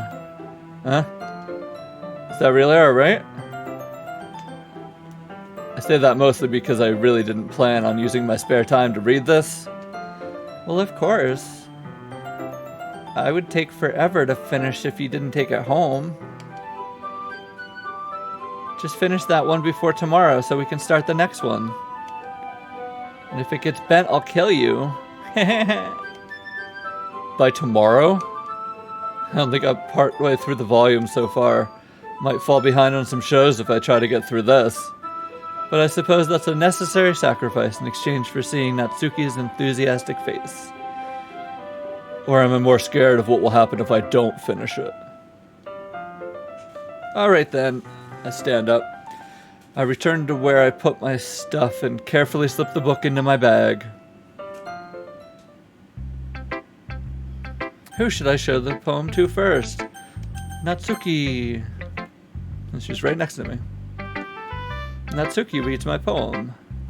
She keeps glancing at me, then back at the poem. By now she must have read it more than once. Aren't you supposed to be bad at this? Is that a compliment? No, I mean, you know. Natsuki struggles to find the words she wants. I just expected a lot less after what you showed me yesterday. Okay, that's fucking rude. That's all. Well, I guess I got lucky with this one, didn't I? Yeah, exactly. You just got lucky, you know? Don't get used to it. You won't always manage to write poems this cute. I mean well written. No. What? So that's how it is. My poem's cute, huh? No, why are you smiling? It's not like I like cute things. Natsuki shoves my poem back at me. Reading it again, I decided it's not so great after all. Rude. It's too cute and Doki Doki. Can someone tell me what Doki Doki means, please? Can I get a Google search? It would only impress if you know girls who like those kind of things. Haha. For some reason, Natsuki is incredibly easy to see through. Well, anyway, you're gonna read mine now, right? Judging by your tastes, you'll probably like it a lot. You'll probably learn something too. Don't forget who the real pro is. Oh, jeez. Amy likes spiders. You know what I heard about Amy? Amy likes spiders. Icky, wriggly, hairy, ugly spiders. That's why I'm not friends with her. Amy has a cute singing voice. I heard her singing in my favorite love song. Every time she sang the chorus, my heart would pound to the rhythm of the words. But she likes spiders. That's why I'm not friends with her. One time I hurt my leg really bad. Amy helped me up and took me to the nurse. I try not to let her touch me. She likes spiders, so her hands are probably gross. That's why I'm not friends with her. Amy has a lot of friends. I always see her talking to people. She probably talks about spiders. What if her friends start to think I like spiders too? That's why I'm not friends with her. It doesn't matter if she has other hobbies. It doesn't matter if she keeps it private. It doesn't matter if it doesn't hurt anyone. That's gross. She's gross. The world's better off without spiders. Now I'm going to tell everyone. What is wrong with Natsuki? Quite a bit longer than yesterday's. Yesterday was way too short. I was just warming up. I hope you didn't think it was the best I could do. No, of course not. Anyway, the message is pretty straightforward in this poem. I doubt I'll have to explain it. Sometimes you can explain complicated issues with much simpler analogies, and it helps people realize how stupid they're being. Like anyone would agree that the subject of this poem is an ignorant jerk. Do you know people like that? Of course. It's about how everyone thinks That doesn't matter. It can be about anything. I wrote it to be easy to relate to. Everyone has some kind of weird hobby or guilty pleasure. Something that you're afraid people will find out and then make fun of you for, or think less of you. But that just makes people stupid. Who cares what someone likes as long as they're not hurting anyone and it makes them happy? I think people really need to learn to respect one another for liking weird things. Well, you're definitely right. At least I can relate to that. And I'm sure lots of other people can too. It's what I do best, after all. I don't like writing unless there's a good message to take away from it. Like, conveying emotion is important, but I want to make people think, not just feel. Remember that. I'm going to write a good one for tomorrow, too, so look forward to it. Who should I show my poem to next? Let's show it to Sayori. I guess I'm probably going to do the same order as yesterday. Ash, I really love your poems. I can't believe you've been hiding these from me. I mean, I wasn't really hiding them. I didn't write them until literally last night. I'm not hiding anything. But your poems are so good. Yesterday's and this one too. You can't tell me you haven't done this before. I mean, you're really the only one who feels that way, so... Huh? No way. Not even Natsuki? Well, I guess Natsuki is the least likely to admit how she likes something. But I don't think that's it. What do you mean? Well, I guess I'll be honest about it. It's a lot easier to write poems when I'm thinking about you. Eee! Wah, wah, wah. Wah, wah, wah, Waluigi, wah! Stop thinking weird things, idiot. I just mean you're a really expressive person, I guess, or whatever. How am I supposed to write poems about my own stupid life? But you somehow make everything in your life an adventure. Even the little things, like cooking. Let's not talk about that. So yeah, I guess what I'm saying is I can feel more feelings through you than I can through myself.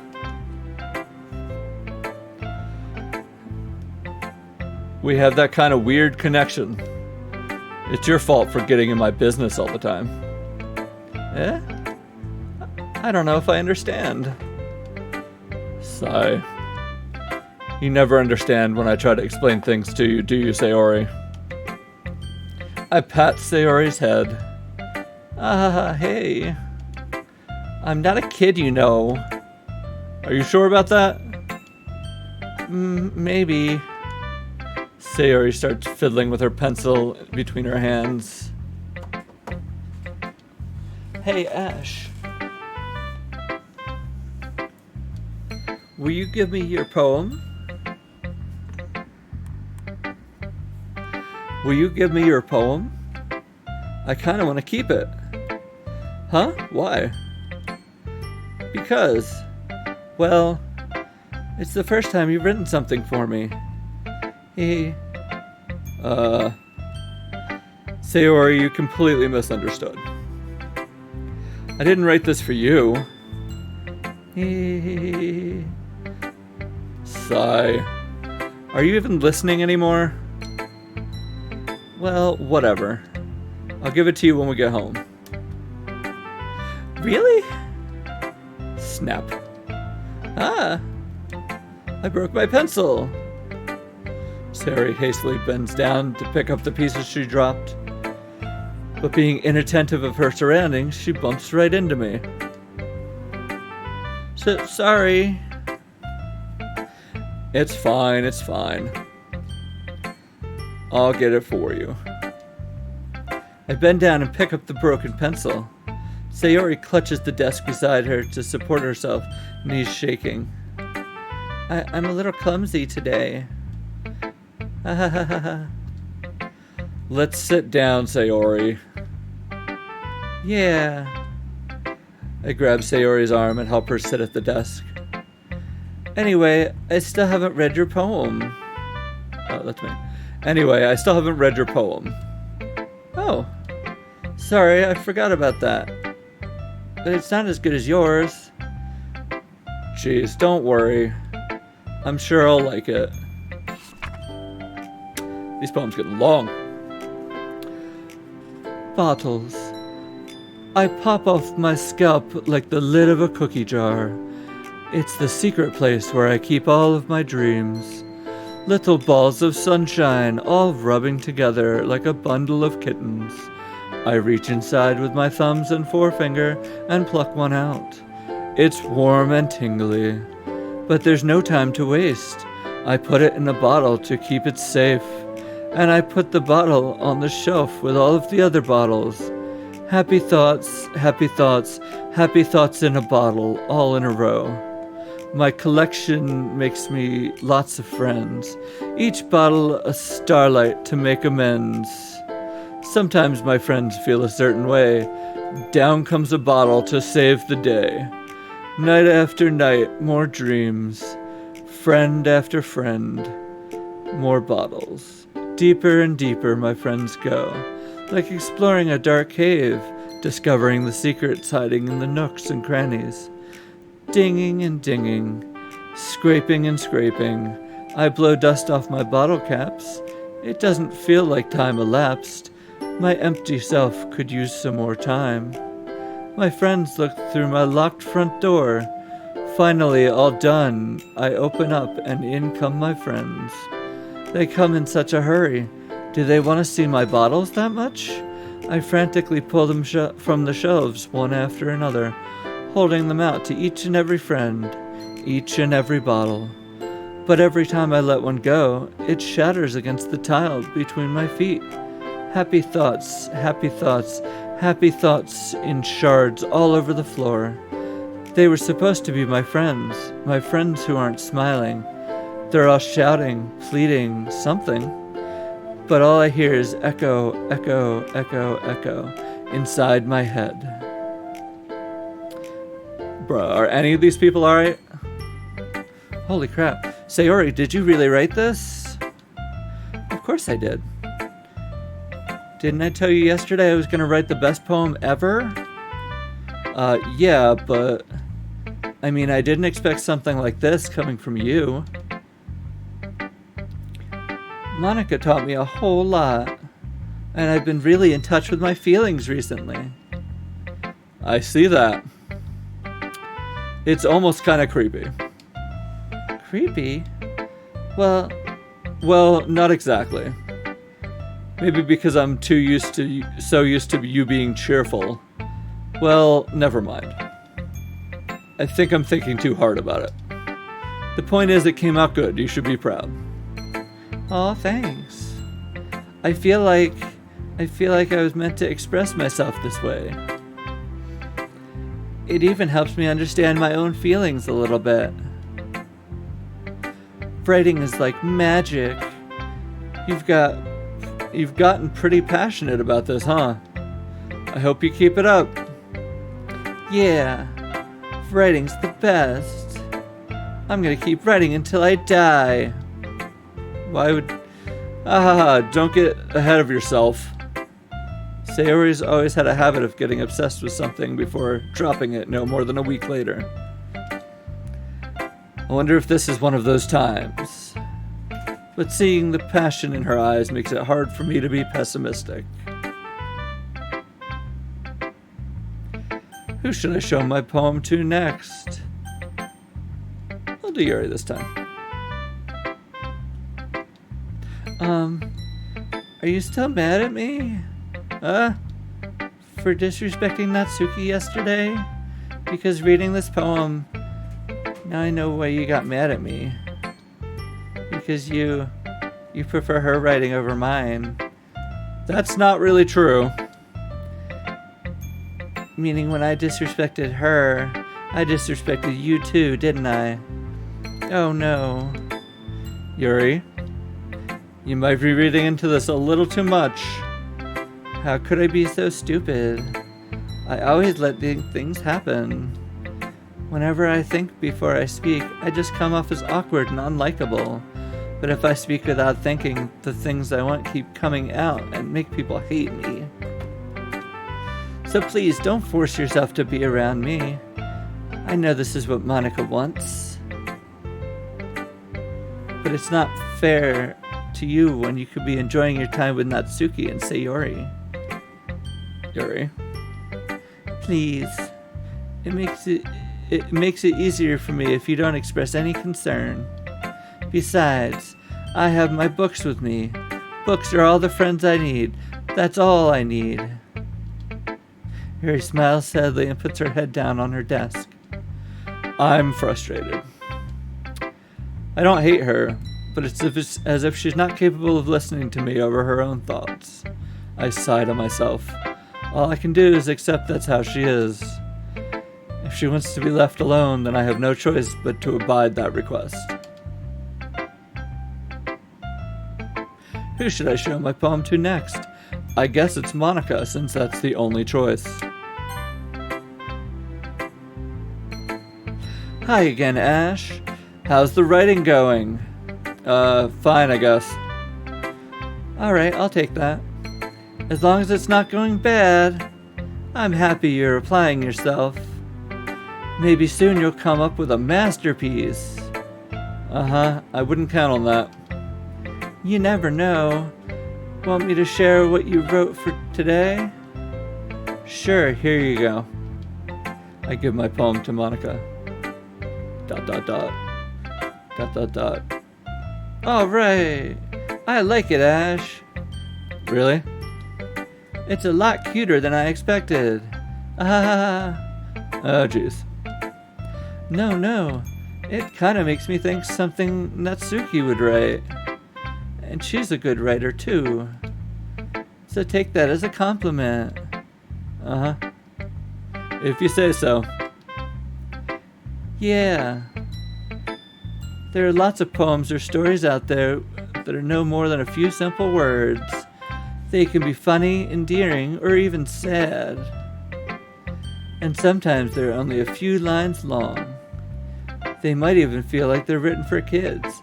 But if you think about them, they can express views of the world that would apply to anybody. I see.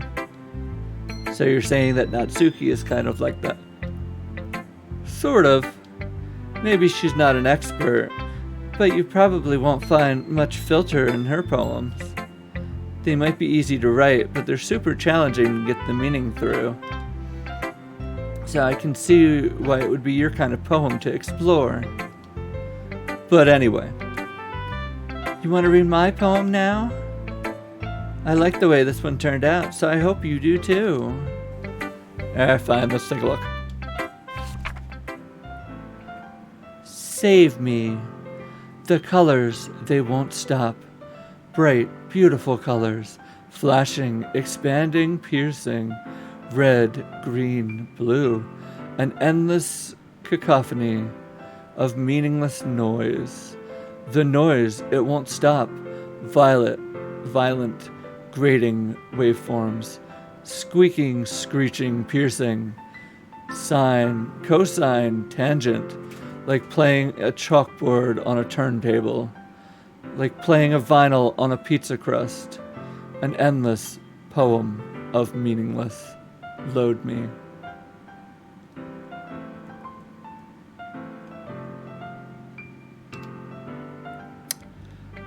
Okay. It's even more abstract than your last one, huh? Ha ha ha. I guess it's just the way I write. I'm sorry you don't like it. No, I never said that. It's just the kind of thing I've never really seen before, I guess. I kind of like playing with my space on the paper. Choosing where and how to space your words can totally change the mood of the poem. It's almost like magic. The way I wrote the lines really short makes it feel like they're trying to speak over the noise. I see. It's still hard for me to tell what it's about, though. Ah, sometimes asking what a poem about isn't the right question. A poem can be abstract as physical expression of feeling, or a conversation with the reader. So putting it that way, not every poem is about something. Anyway, here's Monica's writing tip of the day.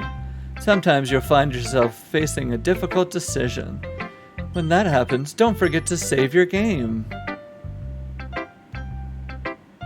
I don't think that's a writing tip, Monica. You never know when you might change your mind, or when something unexpected might happen. Wait, is this tip even about writing? This is too meta, Monica. Can you chill? What am I even talking about? Ha ha ha ha. That's my advice for today. Thanks for listening. Okay, everyone. We're all done reading each other's poems, right? I have something extra planned today, so if everyone could come sit at the front of the room. Is this about the festival? Well, sort of. Do we really have to do something for the festival? It's not like we can put together anything good in just a few days. We'll just end up embarrassing ourselves instead of getting any new members. That's a concern of mine as well. I don't really do well with last-minute preparation. Don't worry so much. We're gonna keep it simple, okay? We won't need much more than a few decorations. Sayori's been working on posters, and I've designed some pamphlets we can give out during the event. Okay, that's great and all, but that doesn't tell us what we're actually going to be doing for the event. Ah, sorry, I thought you heard about it already. We're going to be performing. Performing?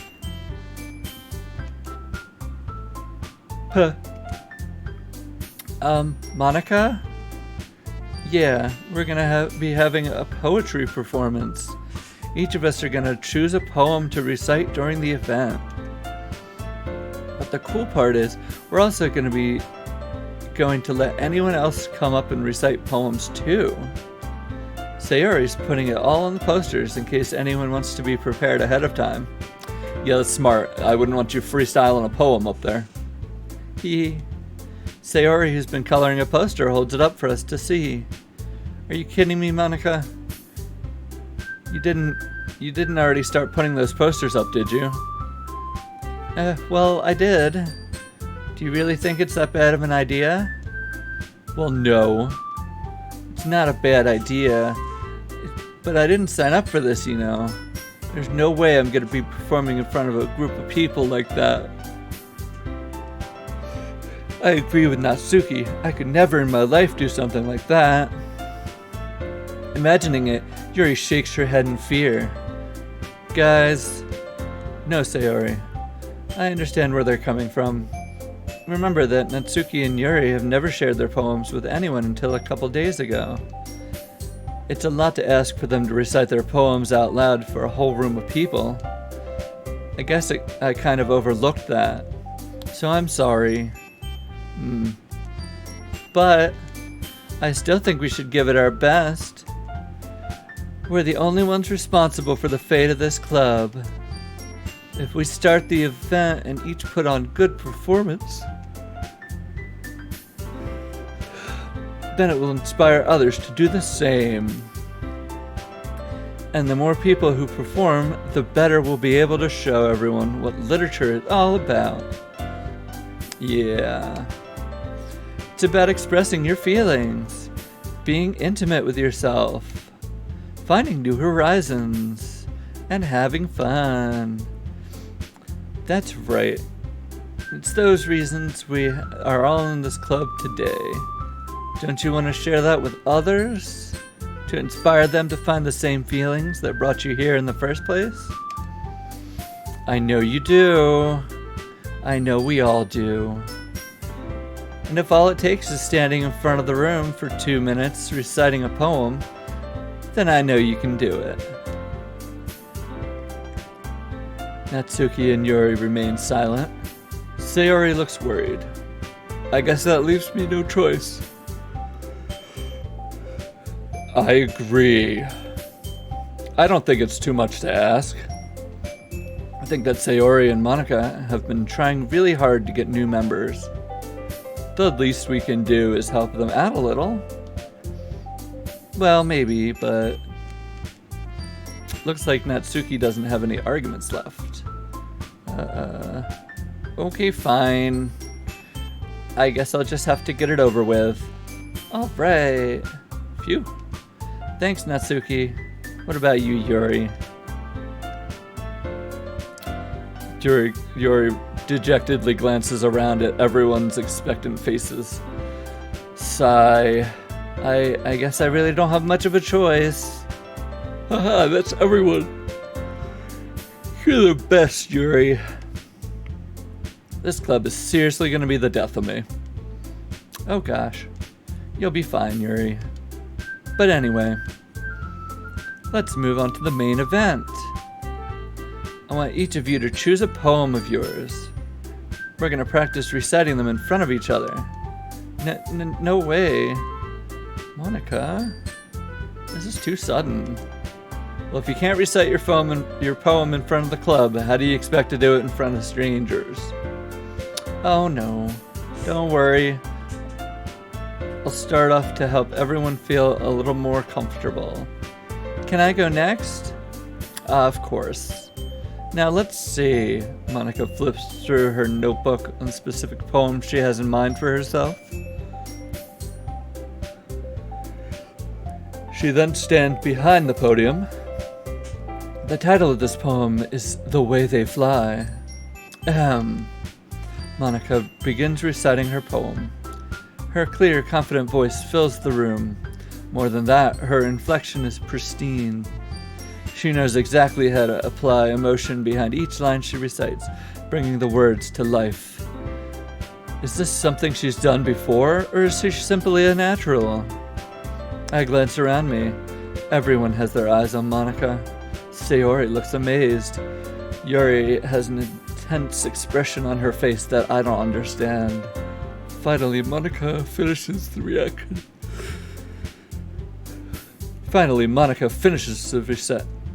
recitation.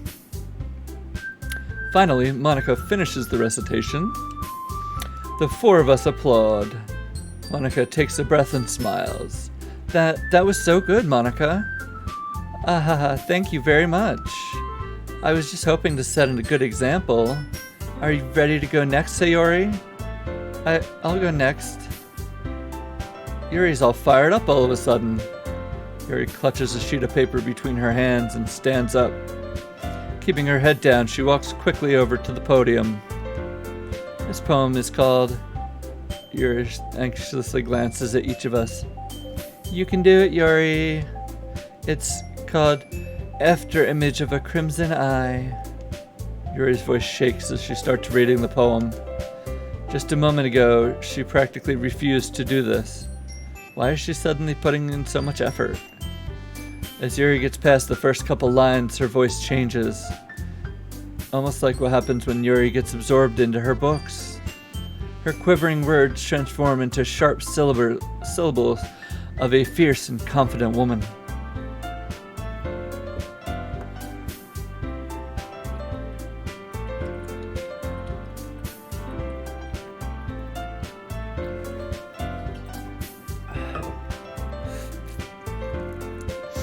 The poem is full of twists and turns in its structure that she enunciates with perfect timing. This must be a rare glimpse into the whirling fire Yuri keeps concealed inside her head. Suddenly, she's finished. Everyone is stunned. Yuri snaps back in reality and glances around her as if she bewildered even herself. It looks like it's up to me to save the situation. I'm the first to start applauding. Everyone joins me after, and we give Yuri the recognition she deserves. It's not that we didn't want to applaud for her, but we were caught so off guard that we must have forgotten. As we applaud, Yuri holds her poem to her chest and rushes back to her seat. Yuri, that was really good. Thank you for sharing. Looks like Yuri's down for the count. Okay, guess I'm next then. Sayori hops out of her chair and cheerfully walks to the podium. This one's called My Meadow. Aha. Sorry I giggled. Hehe. Sayori, it's a lot harder than I thought. How did you guys do it so easily? Try not to think like you're reciting to other people. Imagine you're reciting to yourself, like in front of a mirror or in your own head. It's your poem, so it'll come out the best that way. I see. Okay then. Sayori begins her poem. Somehow it feels like her soft voice has made as a perfect match. The poem isn't aimlessly cheery like Sayori is. It's serene and bittersweet. If I were to read this on paper, I probably wouldn't think much of it. But hearing it come from Sayori's voice almost gives it a whole new meaning. Maybe this is what Sayori meant. When she said she didn't... Maybe this is what Sayori meant when she said she likes my poems. It's like I get to reach more deeply into someone I thought I knew thoroughly, and with someone that I knew through and through. Sayori finishes, and we applaud. I did it! Good job, Sayori. Hey, even Ash liked it. I guess that's a good sign. What does that even mean? It came out nicely, Sayori. The atmosphere of the poem fits you really nicely. But it might be that other poems wouldn't work quite as well with that kind of delivery. I don't really understand. In other words, I've seen poems of yours where that sort of gentle delivery wouldn't work as well. They might need a little more force behind them depending on what you're reading. Oh, I know what you mean. I've been practicing that kind of thing. Just so embarrassing to do in front of everyone. Heh.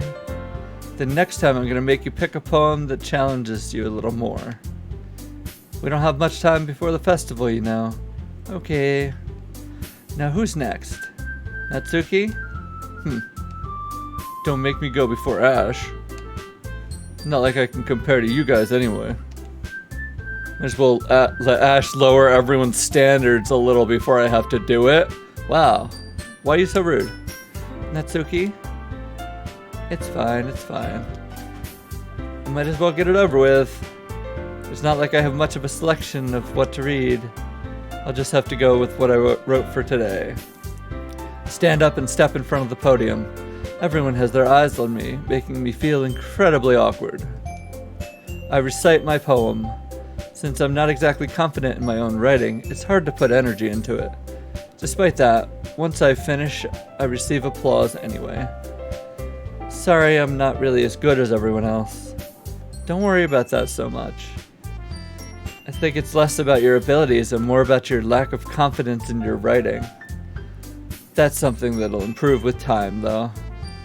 Yeah, maybe. Alright then. That just leaves you, Natsuki. Yeah. I'm going. Natsuki begrudgingly gets out of her seat and makes her way to the podium. The poem is called... Why are you all looking at me? Because you're presenting. Anyway, the poem's called Jump.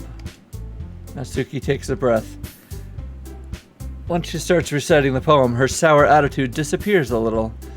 While she's still a little While she's still a little unenthused, her poem has a rhythm and rhyme to it. It's Natsuki's trademark style, and it works surprisingly well when spoken aloud. The words feel like they bounce up and down as if giving life to the poem. Natsuki finishes and everyone applauds. She huffs back to her seat. That wasn't so bad, was it? Easy for you to say. Better not make me do that again. Well, do you at least feel prepared enough to recite a poem in front of other people? I mean, doing it in front of other people will be way easier. I could put on whatever face I want for other people.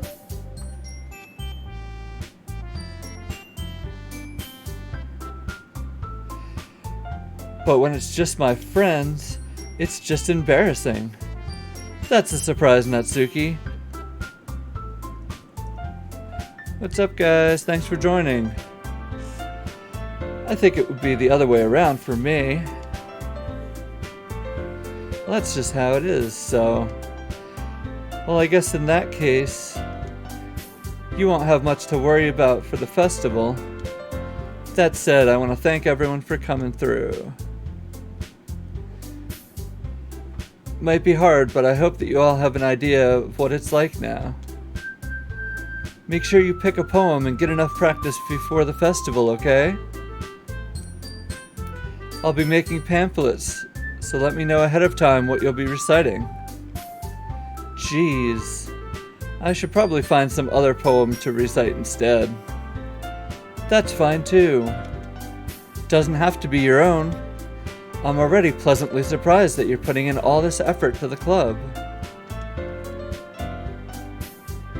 It makes me really happy. Yeah, no problem. Okay, everyone. I think that's about it for today.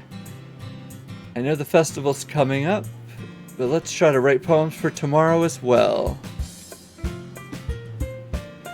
It's been working out really nicely so far, so I'd like to continue that. As for the festival, we'll finish planning tomorrow, and then we'll have the week to prepare. Monday's the big day. I can't wait. You can do this, I can do this. All right.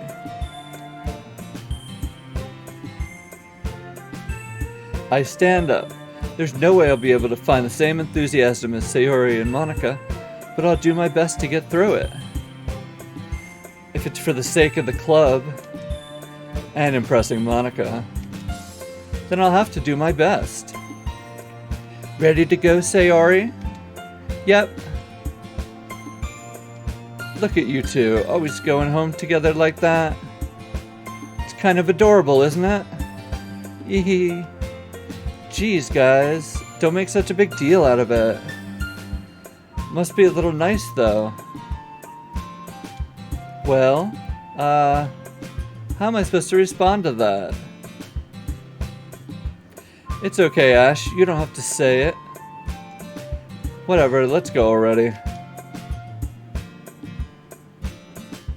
I walk home with Sayori once more. Even though it's only been a few days, a lot of things have already changed. But today, Sayori's being a little quieter than usual on the way home. Hey, Sayori.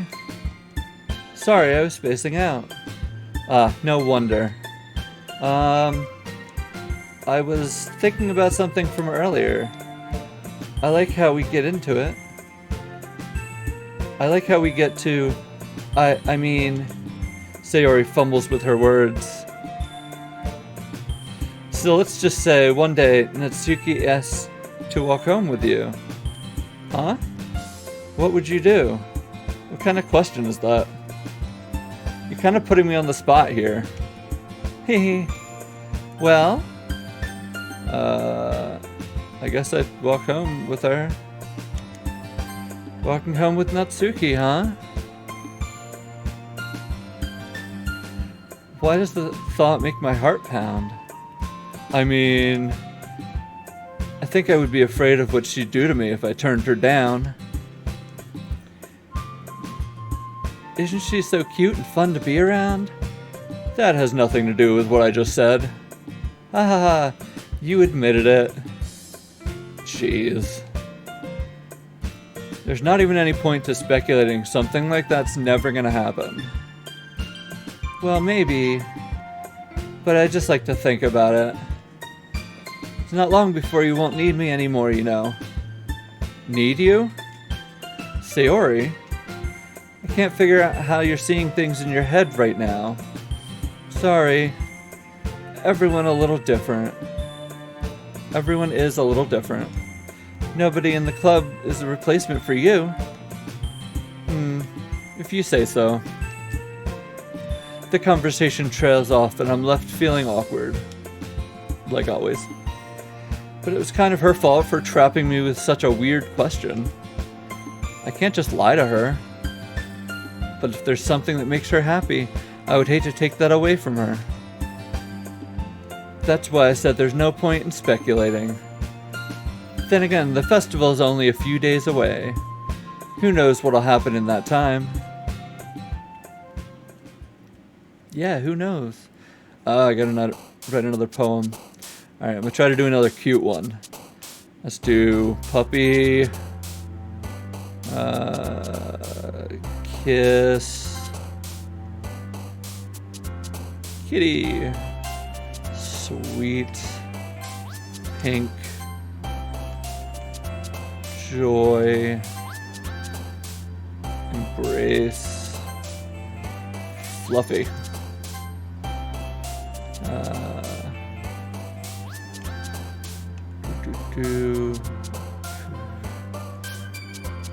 I guess giggle. These are harder to pick than I thought they'd be. Bliss, I guess. Ooh, shiny. Nightgown. Climax. I guess nightgown? Nah, excitement, I guess. Candy. Parfait. Oh no, let's do cute. Cute's probably cute. Maybe. Cuteception. Pickle, fly, sugar. I love sugar. Doki Doki again, because that did something last time for some reason. Lollipop. Laugh. Laugh. Bunny. Bubbles. Ooh, kawaii. And anime. Yeah. Anime. Yay, I got a poem. I still would love to know how they make a poem out of that. Oh man, I'm the last one here again. Don't worry, I just walked in too. Were you practicing piano again? Yeah. Aha. You must have a lot of determination. Starting this club, now picking up piano. Well, maybe not determination. But I guess passion? Remember, the club wouldn't be here if it wasn't for all of you. And I'm super happy you're all willing to help out for the festival too. I can't wait for the festival. It's gonna be great. Huh? Weren't you complaining about it just yesterday, Natsuki? Well, yeah. I'm not talking about our part of the festival. But it's a whole day of school where we get to play and eat all kinds of delicious food. Man, I never had any of that at my school. I want to play and eat delicious food for a day. You sound a bit like Sayori all of a sudden. Monica, do they usually have fried squid? Squid? That's a pretty specific thing to look forward to. Oh, come on. Are you saying you don't like squid? You of all people? I didn't say I didn't like it. Besides, what do you mean by you of all people? What do you mean by you people? Because it's right in your name. Monica. Eh? That's not how you say my name at all. Also, that joke makes no sense in translation. What? Huh? Never mind. Let's just focus on our own event for now, okay? Hee. Fine, fine. Your reactions aren't as fun as Yuri or Sayori's anyway. Bear with me 1 second. Gotta let my dog in. I'm coming too.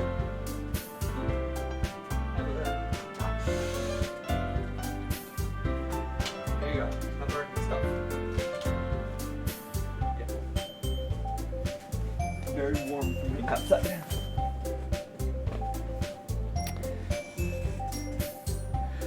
Okay, doggy's back. Okay. Excuse me. Where's Sayori anyway? Oh, there you are. Sayori's sitting at a desk in the corner room looking down at nothing. Ah, my favorite activity. I walk over to her. Hey, Sayori. I wave my hand in front of her face. Huh? You're spacing out again. Yeah, sorry. Don't mind me. You can go talk to everyone else. Huh? Is everything alright? Of course. Why wouldn't it be? Just feels like you're a little off. You look a little off. You're looking rough, girl. Sorry for assuming things. Geez, you worry too much about me. I'm fine, see? Sayori shows me a big smile that looks real fake.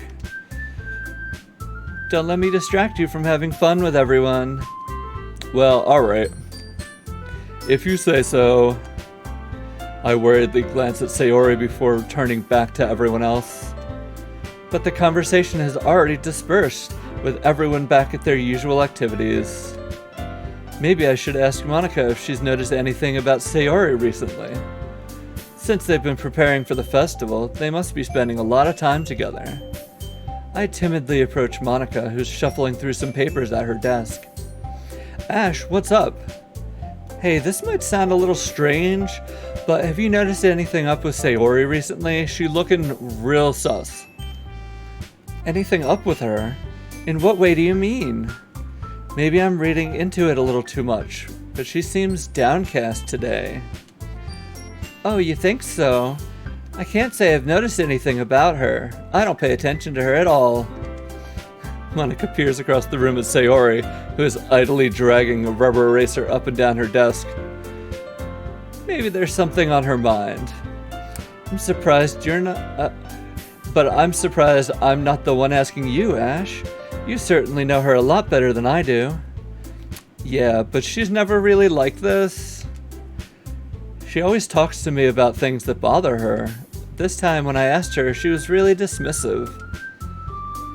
Sorry, I know it's not your problem. I just wanted to ask if you knew anything, so I'll drop it now. No. It's important to me too. I mean, I'm also friends with her. Sure you are. And I also care about the well-being of my club members, you know? Yeah, there we go. Maybe I'll try talking to her myself. Are you sure about that? She seemed like she wanted to be left alone. Are you sure? Maybe she's just have a hard time bringing it up with the person of interest. Person of interest? Did I murder her or something? What do you mean by that? I'm saying that maybe the thing on her mind is you, Ash. Me? Me? How on earth would you come to that conclusion? Well, I probably shouldn't say too much, but Sayori talks about you more than anything else, you know? Huh? She's been so much happier ever since you joined the club. It's like an extra light was turned on inside of her. Aw. What? No way. Sayori's always like that. She's always been full of sunshine. It's not any different now. It's not any different now than it has always been. Hee. You're so funny, Ash. Have you thought maybe you've always liked her as so cheerful? Because that's just how she is when she's around you? I said too much. I'm sorry, what do I know anyway? I didn't mean to jump to conclusions, so you just forget about what I said. I'll try to talk with her, so try not to think about it for now. Alright. Monica smiles meaningfully. I know she said forget about it, but I already know I won't be able to get her words out of my head. Monica stands up from her desk and walks across the room to where Sayori is sitting.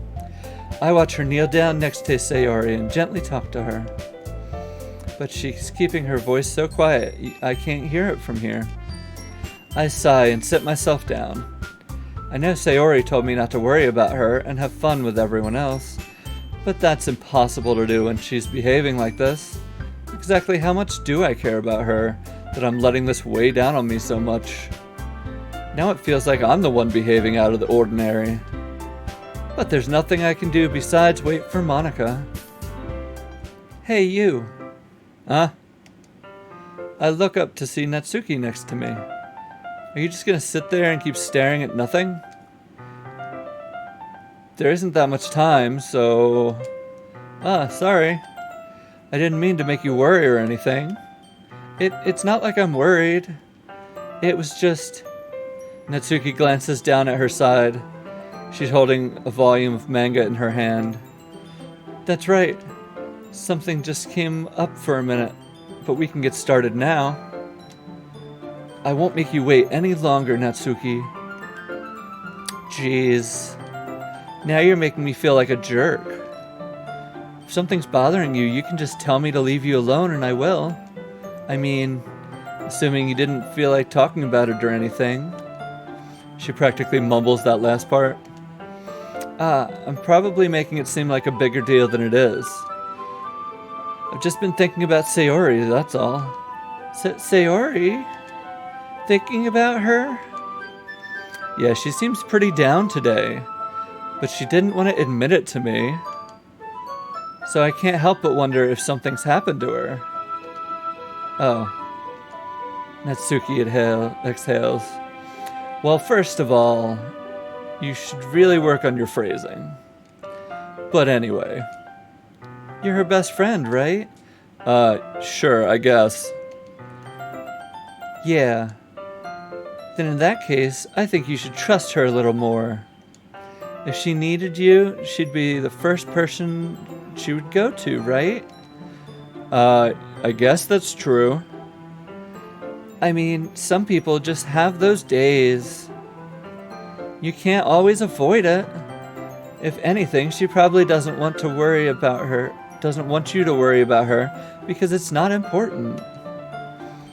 Yeah, that's kind of what she said to me. I don't believe that though. Maybe it's not right for me to go against her wishes. Exactly. If she needed you to worry about her, then it'd be a lot more obvious. Yeah.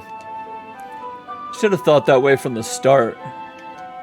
Natsuki fiddles with the book she's holding in her hand. She really means a lot to you, doesn't she? Don't get the wrong idea or anything. We're just neighbors. We've just been friends for a long time. It's normal to be worried about your friends. I mean, you were worried about me, so... I was not. Jeez, if you're fine, then let's hurry and get started already. Take your clothes off. Yeah. I pull the first volume of Parfait Girls out of my bag.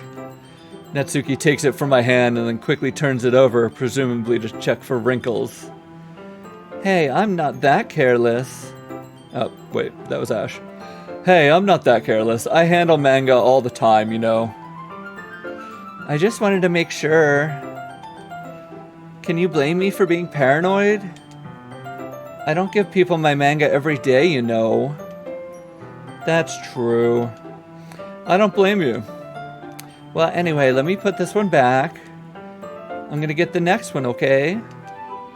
Natsuki makes her way to the closet. I follow. So you're gonna tell me everything you thought, right? Where did this volume leave off again? I forget. The chapter ended when Minori and Alice found Minoki. Natsuki's voice resonated from outside. It resonates out from inside the closet. Eh? I peer inside. All of Natsuki's books are lined up on the top shelf. Did you move my manga again? Sorry. The teacher got mad at me for taking up so much space in her closet, so I had to move some stuff around and clean up a little bit. It's all still there. I just had to organize it a bit. The top shelf is far above Natsuki's head. She makes a futile hop trying to figure out how to reach her manga. Jeez. This is so inconvenient. I'm moving these all back down. There's plenty of room on these shelves. And besides, they're really pretty to look at when they're all lined up. Why would you waste that on the top shelf? Natsuki? There's a stool on the wall there. So your short ass can reach that shelf. In the closet, there's a collapsible stool that's hanging on the wall. If you want, I can reach up there and hand them to you. I can get them by myself. Natsuki grabs the stool from the wall and unfolds it. You think I'm too short or something? I knew it. Well, you know what? Just watch me. Natsuki hops on the stool, which ends up being a little wobbly because of its collapsible design. Careful. I know what I'm doing. Standing on the stool, Natsuki's fingertips reach the top shelf. The stool would be enough for me to easily grab the books, but Natsuki is being stubborn as usual. Natsuki uses her fingers to scoot one of the smaller boxes to the edge of the shelf. See? Kaya! The box suddenly tips. Natsuki barely catches it before it falls to the floor. The stool wobbles. Wah! Wah!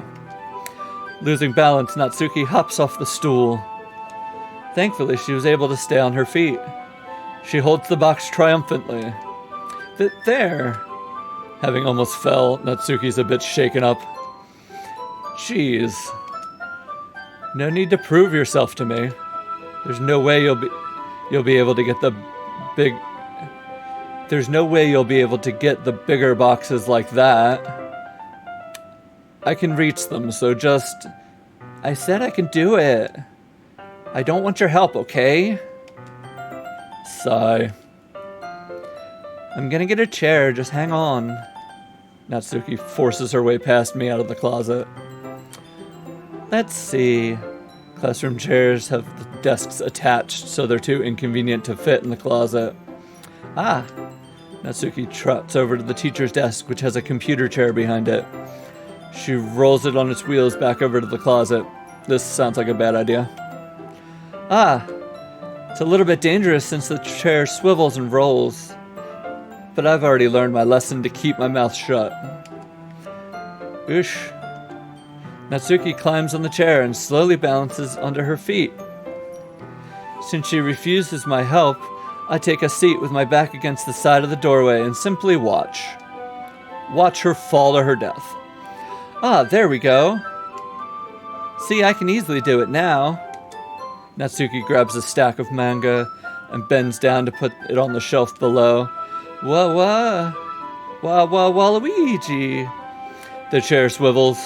Natsuki catches herself on the shelf. What are you doing?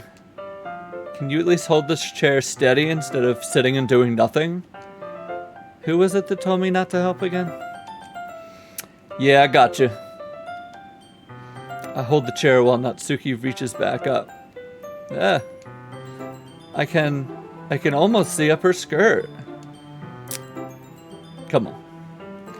Gah. I forced myself to turn away. Natsuki seriously didn't think this through. Once she realizes, I'll be dead. Huh? Natsuki wraps her arms around the Parfait Girl box set, easily the largest one on the shelf. Heavy. Hey, Ash. I don't think I can bend down without falling. Hurry and take this. But then I have to let go of the chair. That's fine. Just for a second. Hurry up. Alright. Let me just stand up. I slowly release my grip from the chair. What do you mean stand up? Natsuki looks down at me. Why are you all the way back? Eh? Natsuki looks like she just realized something, but she'll lose her balance if she moves. Natsuki, the box? What are you looking at? Ah. You're trying to look at my... Natsuki's legs shake. I'm not. I was just... Natsuki, don't try to move. Just give me the box. You perv. You set me up. Go away. Get out. But... I'll do it myself. The chair suddenly swivels beneath Natsuki's feet. Natsuki! Kya! I think she's Link right now. The scene turns to chaos in a split second. The chair flies out from under Natsuki's feet. Frantically, I try to catch her. The box topples out of her hands and the books go flying. I gotcha. Crash. The full force of Natsuki's body against me throws me to the ground.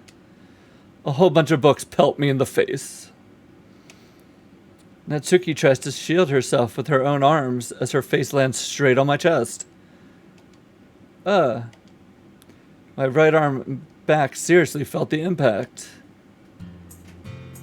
Ooh.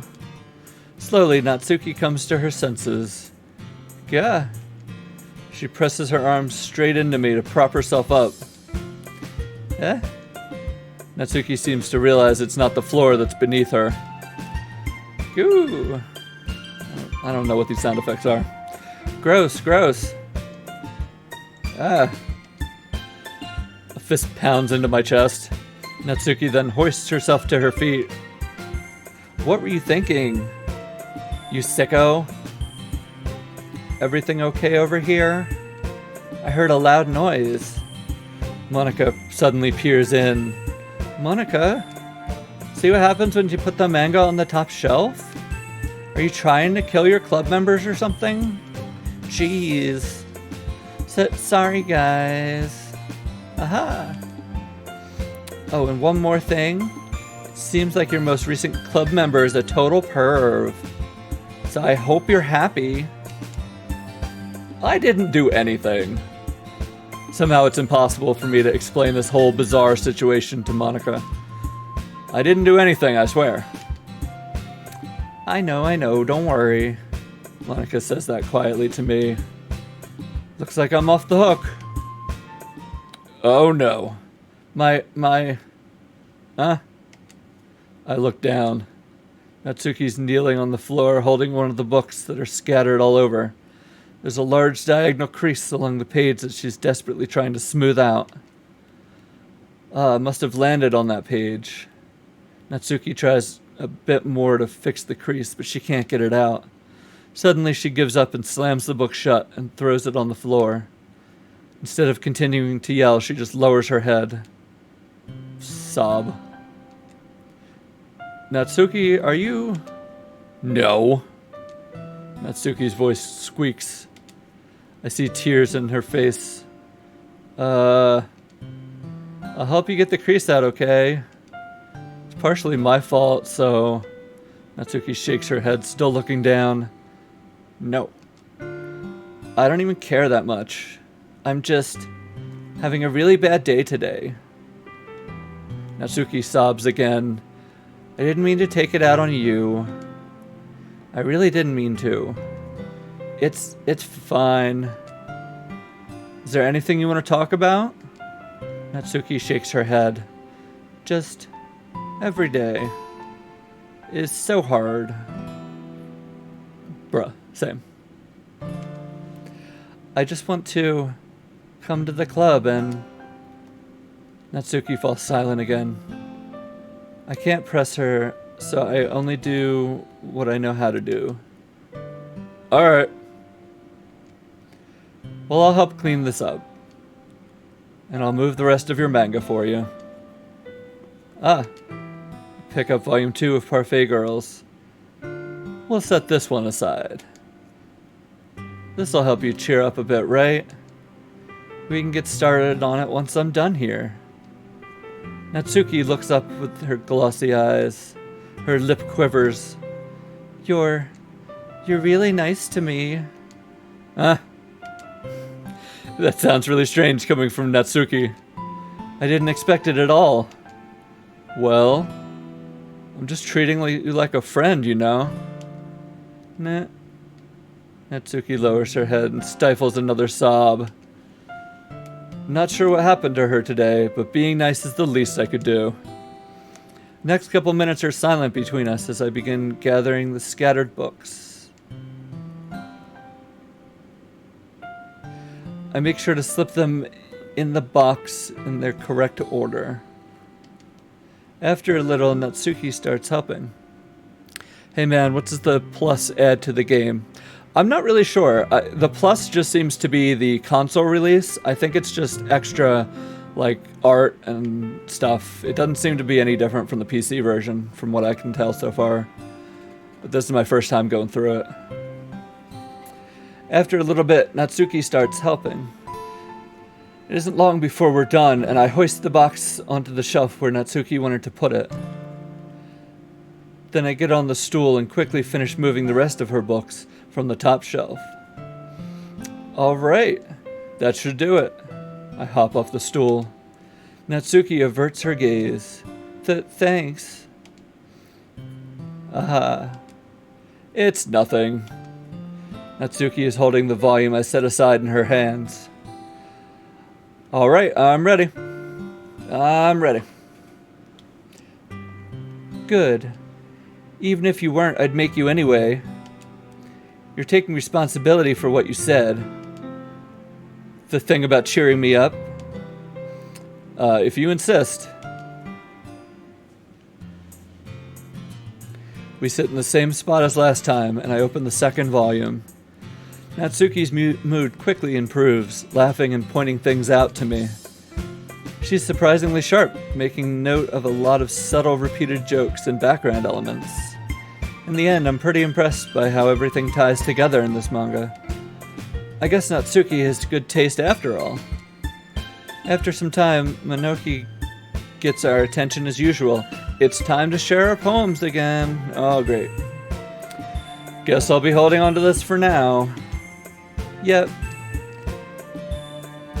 Even you sound more enthusiastic this time. Well, I'm starting to get into it, you know. Hee. Told you. Yeah. I return to my seat and slip the book into my bag. Who should I show my poem to first? Natsuki, obviously. We here on Always Sometimes Human are Natsuki simps. It's me. I'm the only one here. Natsuki reads my poem. She keeps glancing at me and then back at the poem. By now, she must have read it more than once. What was that sound? Is it that bad? No, it's not. It's good. It's really good, okay? There, I said it. This wasn't supposed to happen at all. Why can't you just be bad at this?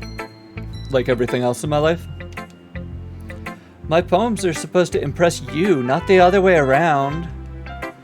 You're trying to impress me? Obviously, you think I'd let you enjoy Yori's writing more than mine? Give me a break. Well, in that case, what's the problem with me trying to impress you? I'll teach you. What? Natsuki's face freezes, like she just realized something. You're trying to impress me? Natsuki vigorously scans her eyes over my poem one more time.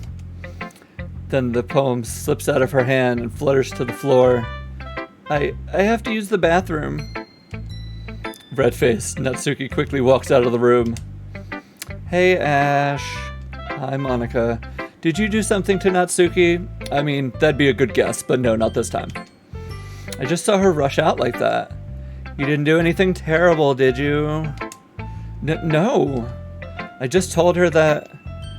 My voice gets caught in my throat. There's no way I could tell Monica that I'm trying to impress Natsuki. Monica sees the poem lying on the floor and swiftly picks it up. She reads through it, her smile not fading from her face. I see.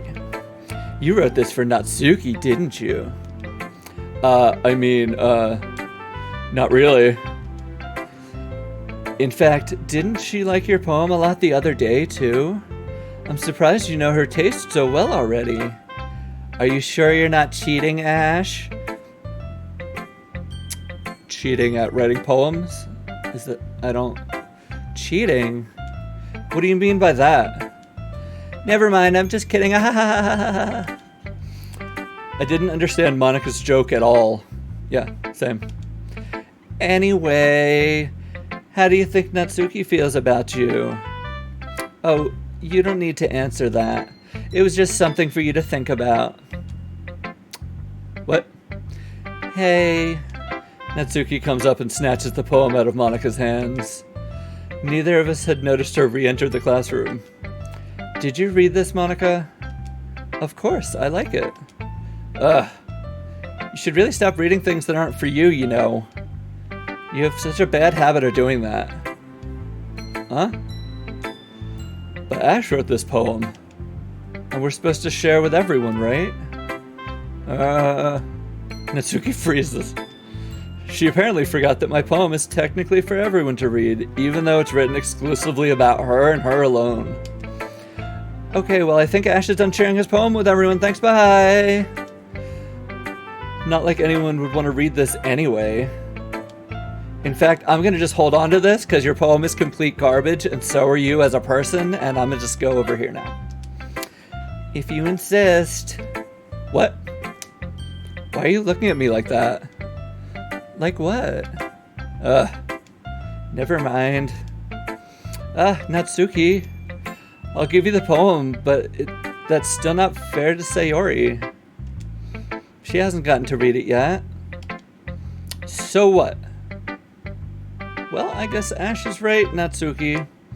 Not fair if you don't let everyone finish reading it.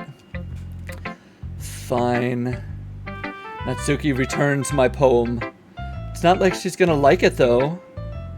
Anyway, read my poem now. I wrote this one for you because I love you. And no, I won't let you keep it. This is my only copy, so you better not make it smell like you so I can put it under my pillow later. Oh, lots of words. I'll be your beach. Your mind is so full of troubles and fears that diminished your wonder over the years. But today I have a special place, a beach for us to go to. A shore reaching beyond your sight, a sea that sparkles with brilliant light. The walls in your mind will melt away before the sunny glow. I'll be the beach that washes your worries away.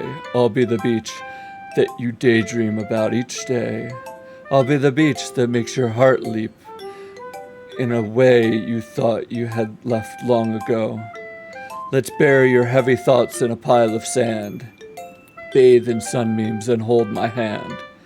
Wash your insecurities in the salty sea, and let me see you shine. Let's leave your memories in a footprint trail, set you free in my windy sail. And remember the reason you're wonderful. When you press your lips to mine, I'll be the beach that washes your worries away. I'll be the beach that you daydream about each day. I'll be the beach that you daydream about each day. I think I read that twice. I'll be the beach that makes your heart leap in a way you thought had left you long ago. But if you let me by your side, your own beach, your own escape, you'll learn to love yourself again. That sure is something.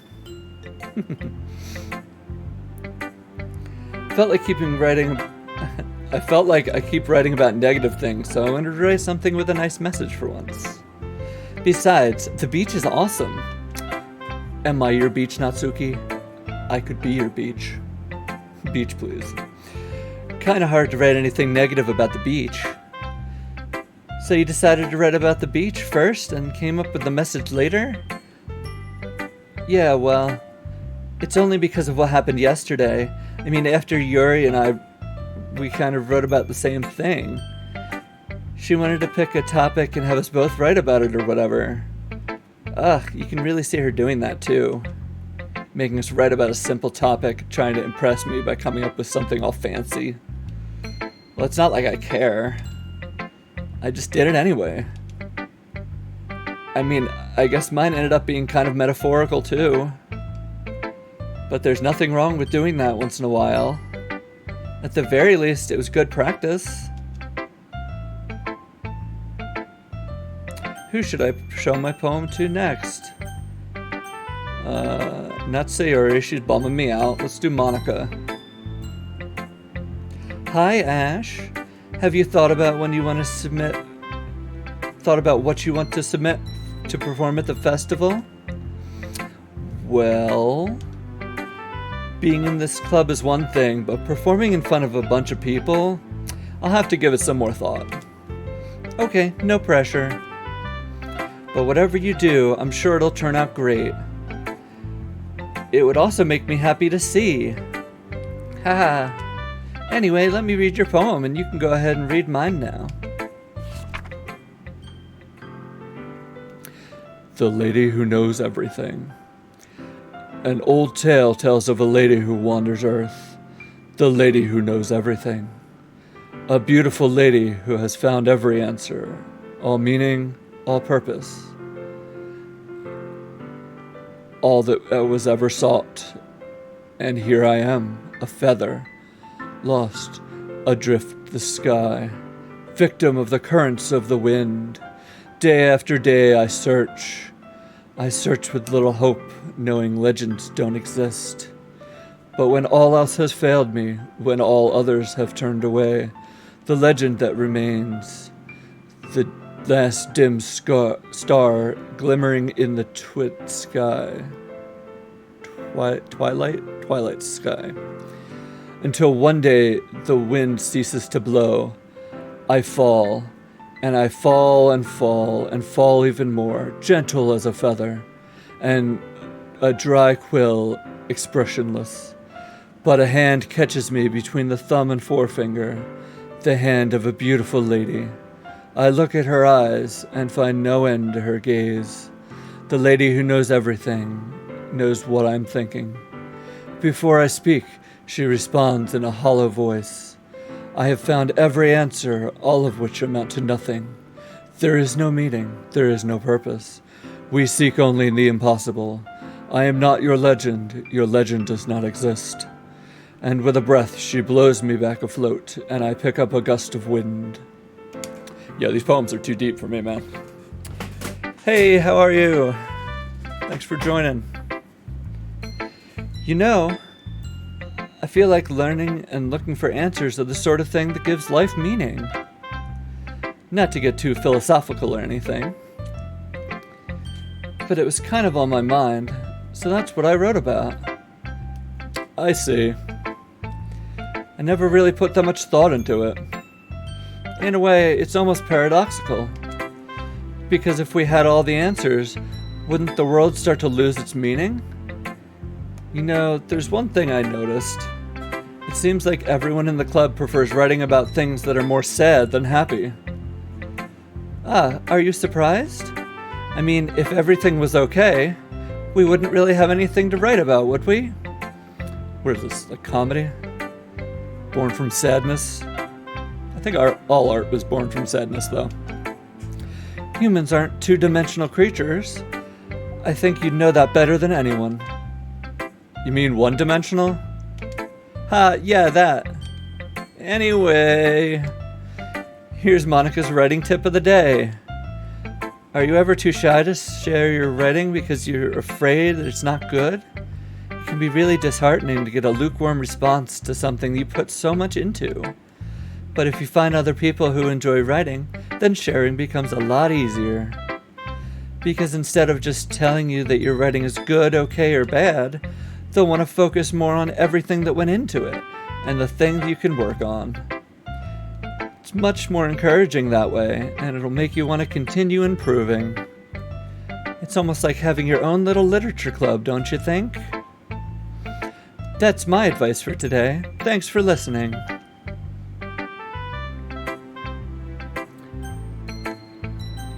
I guess Yuri will do Sayori last since she's being emo in the corner. Yuri doesn't look enthusiastic about spending time with me. Fine, fuck you too. I guess if she changes her mind, she'll come to me, but I should leave her be for now. Okay, Sayori, I guess? It's nice, I guess. Come on, I can already tell you don't like it.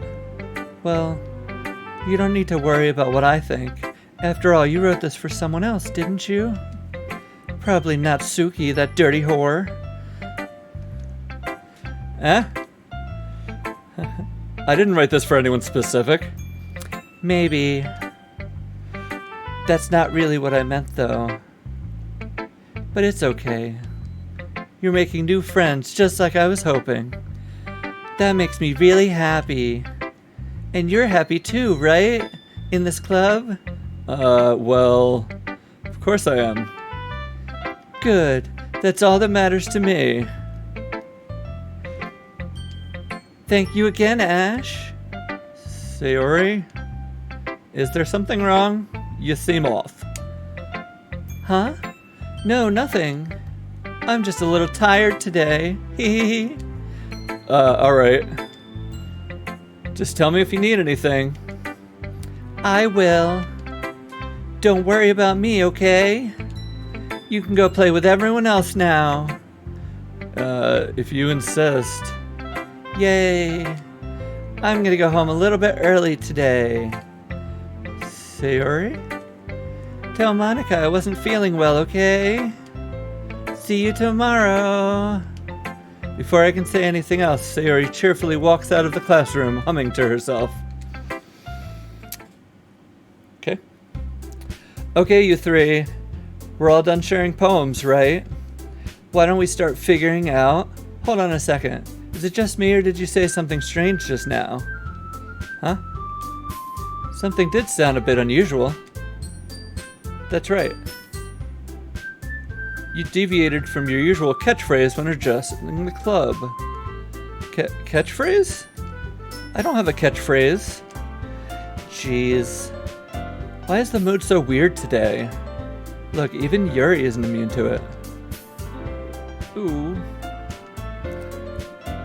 Stagnating air is common foreshadowing that something terrible is about to happen.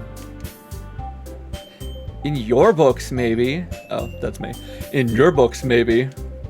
Look, the only thing different is that Sayori isn't here. It seems you're right. Sigh. Sayori always helps lighten the mood a bit, doesn't she? It's almost like everyone's balance is thrown off when she's not around. Where the heck did she run off to anyway? I thought she just went to pee. Natsuki, please show some decency. Oh, come on. She actually wasn't feeling well and went home early. She had to pee at home. She can't use public restrooms. Is that so? I hope she's alright. Seriously? Of all the times to go home with her, you pick the time she's not feeling well? So much for you two being all lovey-dovey. No. First of all, stop misunderstanding my friendship with Sayori. Okay, get that right. And second, she's kind of been avoiding me today, so I didn't want to force it. Oh. That curious expression coming from Yuri of all people. Calm down, guys. I talked to her earlier and everything is fine now. What did she say? Anyway, we need to figure out the rest of the festival preparations, so let's decide what everyone will be doing this weekend. I already know what I'm doing. That's right. Natsuki will be making cupcakes. We might need a lot of them and different flavors. Can you handle that all by yourself, Natsuki? Challenge accepted. As for myself, I'm going to be printing and assembling all the poetry pamphlets. Sayori will be helping me design them. And as for Yori, you can, guys, can you help me come up with something for Yuri? I'm useless. No, totally not useless. It's not like that at all. You're the most talented person here, you know? ... Now Natsuki's pouting too? Jeez, even I can tell now. I guess I never gave Sayori enough credit, but I can tell things are even harder on her when she's not around. On you when she's not around. Ah, that may be the case, but if I can't also be leader on my own, then I won't grow as a person. So Yori, you have beautiful handwriting, you know, so you should make some banners and decorations to set up the atmosphere. Atmosphere? About that, I love atmosphere. Okay. Yuri's expression suddenly changes as she stares at her desk in focus and starts nodding to herself. Yep, atmosphere. Yep, love it. Atmosphere. Your mind is already racing, I see. That's great. You'll be a wonderful help, Yuri. But anyway, that just leaves you, Ash. The one who is truly useless. Oh, that's me. I said that about myself. Yeah, that sounds right. The one who is truly useless. Aha! Aha, don't say that. In fact, both Natsuki and Yuri have some pretty heavy tasks to handle. It would probably go a long way to give one of them a hand. You could always help me out as well. I'd be really appreciative of that. Is Monica suggesting I spend the weekend with one of my club members? Ooh, scandalous. How on earth are they going to respond to a suggestion like that? I suppose I wouldn't mind a bit of help. Well, even if you don't know how to bake, there's always some dirty work I could give you. Ooh, you gonna give me some dirty work, Natsuki? Alright. Not like Monica's gonna give me a choice, and you shouldn't be sitting on your butt anyway. Natsuki tries to mumble a bunch of excuses like that. If I recall, Natsuki, you mentioned that you'd like to handle the baking on your own? Ash may not like to be around if you only make him out to be a nuisance. So therefore, he may be more suited to assist with the decorations. Hold on, I never said that. How hard could it be to make a few decorations anyway? Sounds more like you're just making excuses for Ash to... What are you saying? It will be extremely meticulous work. And baking isn't? Just what do you think? Guys, let's settle down for a moment. In the end, I think it's up to Ash to decide how he'd like to contribute. Besides, he hasn't really gotten the chance to spend any time with me, you know? I'm sure he's interested in... You literally just said. I'm surprised as well. Sorry. I was just saying, though. Jeez. Can we just settle this already? Yeah. Ash, you're okay with this, right? In the end, it's up to you. Of course. Very well. In that case, everyone looks straight at me. But of course, I'm gonna go with...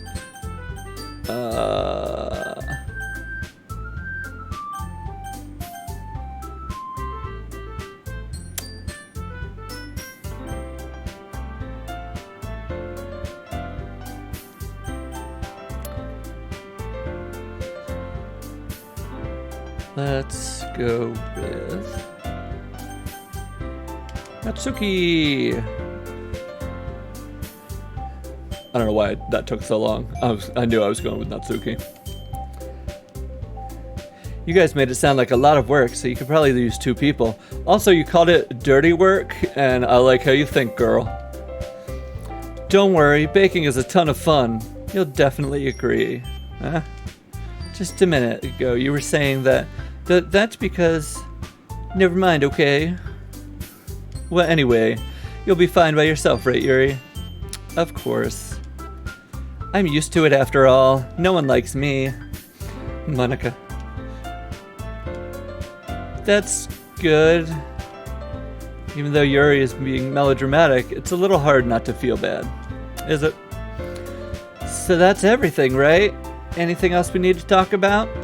Nope, that's it. Nothing else we need to talk about. You guys excited? Yay. Everything except the performance is gonna be awesome. I mean, that's kind of rude. I got a really good poem. I don't know what you're talking about. I don't think that really counts. What about you, Ash? Me? I guess you could say I'm interested to see how it'll turn out. That's good enough for me. What about you, Yuri? Yuri? Yuri? Yuri? Yuri? She's still sulking. Natsuki starts pouting too. Can I just get out of here before everybody's pouting?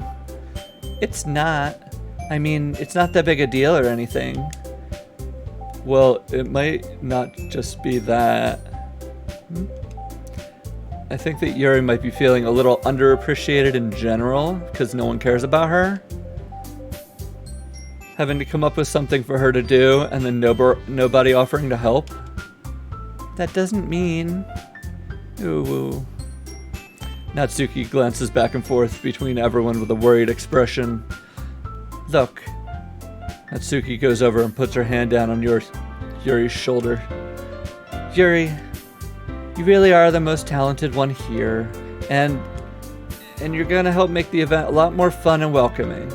I mean, the cupcakes will probably help a lot too, but you're gonna make the atmosphere special. That'll be really important if you want... Really important for the way that people feel during the performance. So, you need to stop being dumb and give yourself a little more credit, okay? Natsuki releases her hand and turns around to face the other direction. You didn't really mean that, did you? Not really, but... Yuri isn't the only one surprised. Monica and I are also taken aback by Natsuki's words. Natsuki, of all people, to be saying such encouraging things. But I begin to understand. Natsuki was trying to sound like Sayori. Even if it didn't work perfectly, I can tell that she tried to say something Sayori would have said in a time like this. Because Sayori always helps everyone smile and feel good about themselves. I'm sorry for being dumb. I'm gonna do my best. And all of us are gonna make it a really great event. Yeah. I hope to see everyone do their best.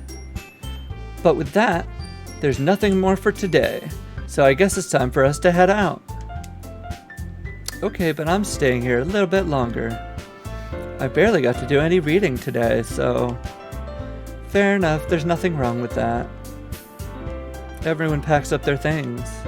I start to follow Monica and Yuri out of the doors as they chat between each other. Where are you going? What? We still need to figure out our plans for this weekend. You literally would have gotten home and realized you didn't even have any way of contacting me. Yeah, that's true. I have no idea how that slipped my mind. It's because I'm dumb. Geez, good thing I stopped you. I'm giving you my number, okay? Better not make it weird or anything. Why would I do that? Natsuki gives me her number. Okay, I'm coming over on Sunday. I'll bring all the ingredients. You're gonna bring them all over to my house? Why don't we just do this at your place? Wait, you're coming to my house? Well, yeah. What's wrong with that? I mean, I just figured since I'm the one helping, I'd be going to your house. Yeah, right. I don't want you to know where I live, you perv. Like I could have a guy over my house. My dad would kill me. Really? That's kind of strict if you ask me. Yeah, how do you think I feel? I can't do anything when my dad is home. Anyway, I just need to complain for a second. We have each other's numbers now. That's all I needed from you. I guess I'll text you when I'm coming over. Please go away now. Fine by me. Yeah. I'm really gonna show you why I love baking so much. So you'd better look forward to it. Oh? Didn't you say you were just gonna give me the dirty work? Winky face. Well, I was just saying that.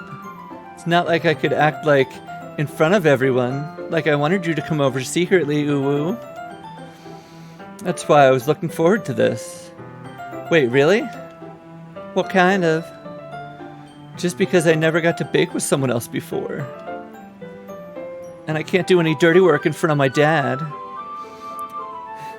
That's all it is, so... Alright, I get it. Sorry for overreacting. Alright, I'm heading out now. See you on Sunday. Never mind. I can't believe this. Natsuki's gonna be coming to my house on Sunday? My anxiety shoots through the roof. Even though I've gotten pretty used to handling her at this point, there's no telling what might end up happening when we're outside of school, doing the dirty work. More than that, she told me she was looking forward to it. Is this the chance I have to make something happen between us? Or is it too early for that? Only time will tell. But until then, I won't be able to take my mind off of it. Seriously can't wait.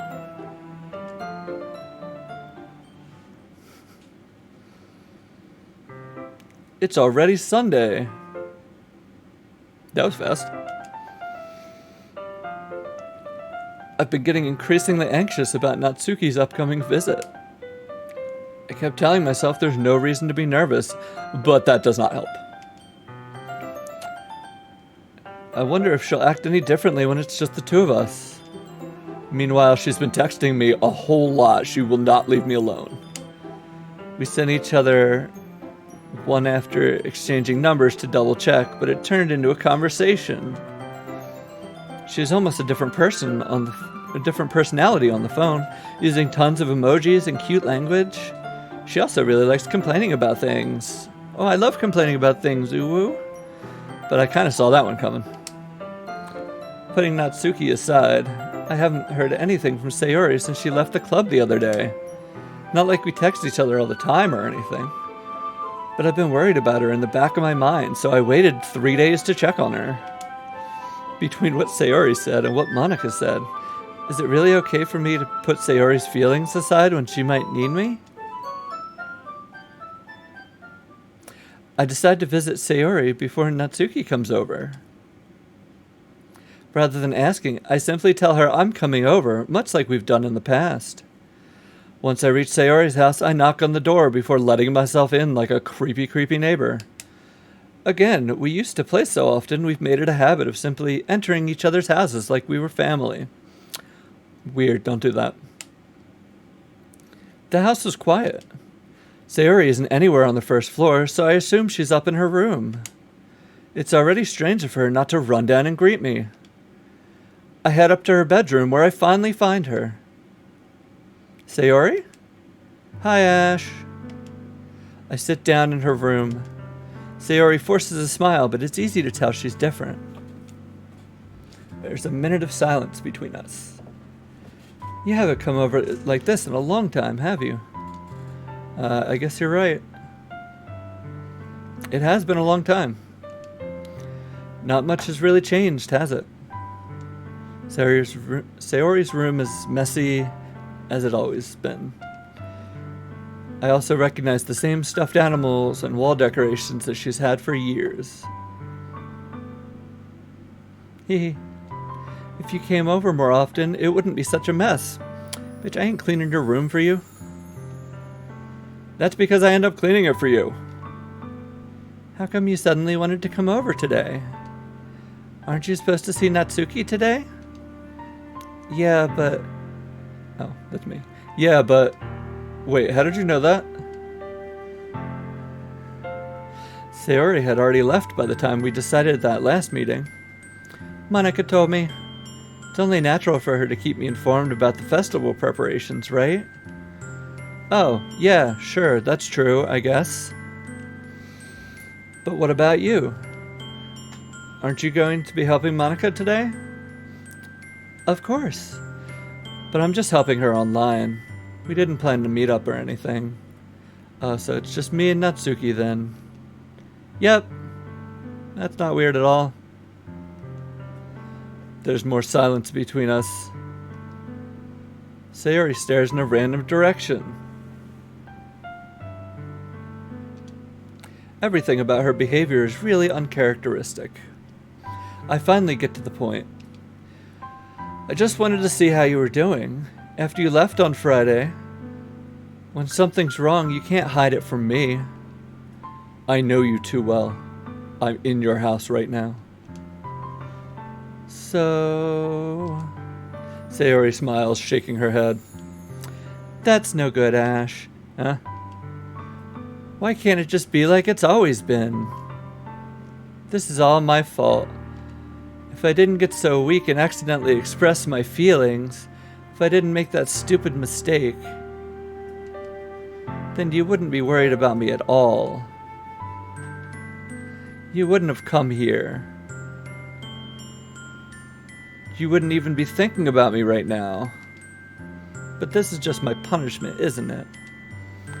I'm getting punished for being so selfish. I think that's why the world decided to have you come over today. It just wants to torture me. Hee hee hee. What? What on earth are you saying? Are you listening to yourself right now? I know something happened to you. There's no other explanation for you to be like this. So tell me already. Until I know, I won't be able to stop thinking about it. Sayori gives me an empty smile. You really put me in a trap, Ash. But you're wrong. Nothing happened to me. I've always been like this. Haha. You're just seeing it for the first time. Seeing what? What are you talking about? Hey, you're really just gonna make me say it, aren't you, Ash? I guess I have no choice this time. The thing is, I've had really bad depression my whole life. Did you know that? Why do you think I'm late to school every day? Yeah, I thought it was because you're just a slob. Because most days, I can't even find a reason to get out of bed. No, I feel that though. What reason is there to do anything when I fully know how worthless I am? Okay, this is not cute anymore. Why go to school? Why eat? Why make friends? Why make other people put their energy and caring to waste by having them spend it on me? That's what it feels like. That's why I just want to make everyone happy. Without anyone worrying about me. Okay. I'm in shock. I can't even figure out how to respond. How's it possible that Sayori kept this from me the entire time I've known her? Did she really want so badly for me to just not think about her? Why, Sayori? Huh? Why is it that you've never told me about this? It almost feels as if I've been betrayed as your close friend. Because if I knew, I would have done everything I could to support you. Even if there's only so much I could do. I would have tried a little bit harder to make every day better for you. That's why I'm your friend. All you had to do was tell me. You don't understand at all, Ash. Why do you think I didn't tell you? Because if I told you, then you would have wasted effort caring about me instead of doing important things. I don't want to be cared about. It's bittersweet when people try to care about me. It feels nice sometimes, but it also feels like a bat being swung against my head. Jesus. Ha ha ha ha. Oof. That's why I wanted so badly for you to make friends with everyone else. Helping everyone be happy together is the best thing for me. But then I discovered something else too. Seeing you make friends and get closer with everyone in the club, it feels like a spear going through my heart.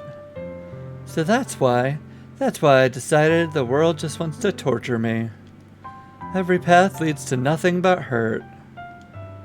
Ah. Yeah, you're right that I don't understand. What the hell? I don't understand your feelings at all, Sayori. But I don't need to understand. Whatever it takes for me to help you stop hurting, that's what I'll do. No, Ash. There's nothing at all. The only thing that could have helped is if everything could have been like it always was. But I was selfish. I finally showed you what a horrible person I am. Tears streaked down Sayori's face. I made you join the literature club because I was selfish. And I was punished by my heart hurting in a way that I couldn't understand. And now you came here and I made you hurt too. I'm just weak and selfish. That's all I am. That's why I'm gonna accept these punishments. Because I deserve every last one. Without thinking, I grabbed Sayori's shoulders. This time, pull her into a tight embrace. Ah, Ash. Sayori.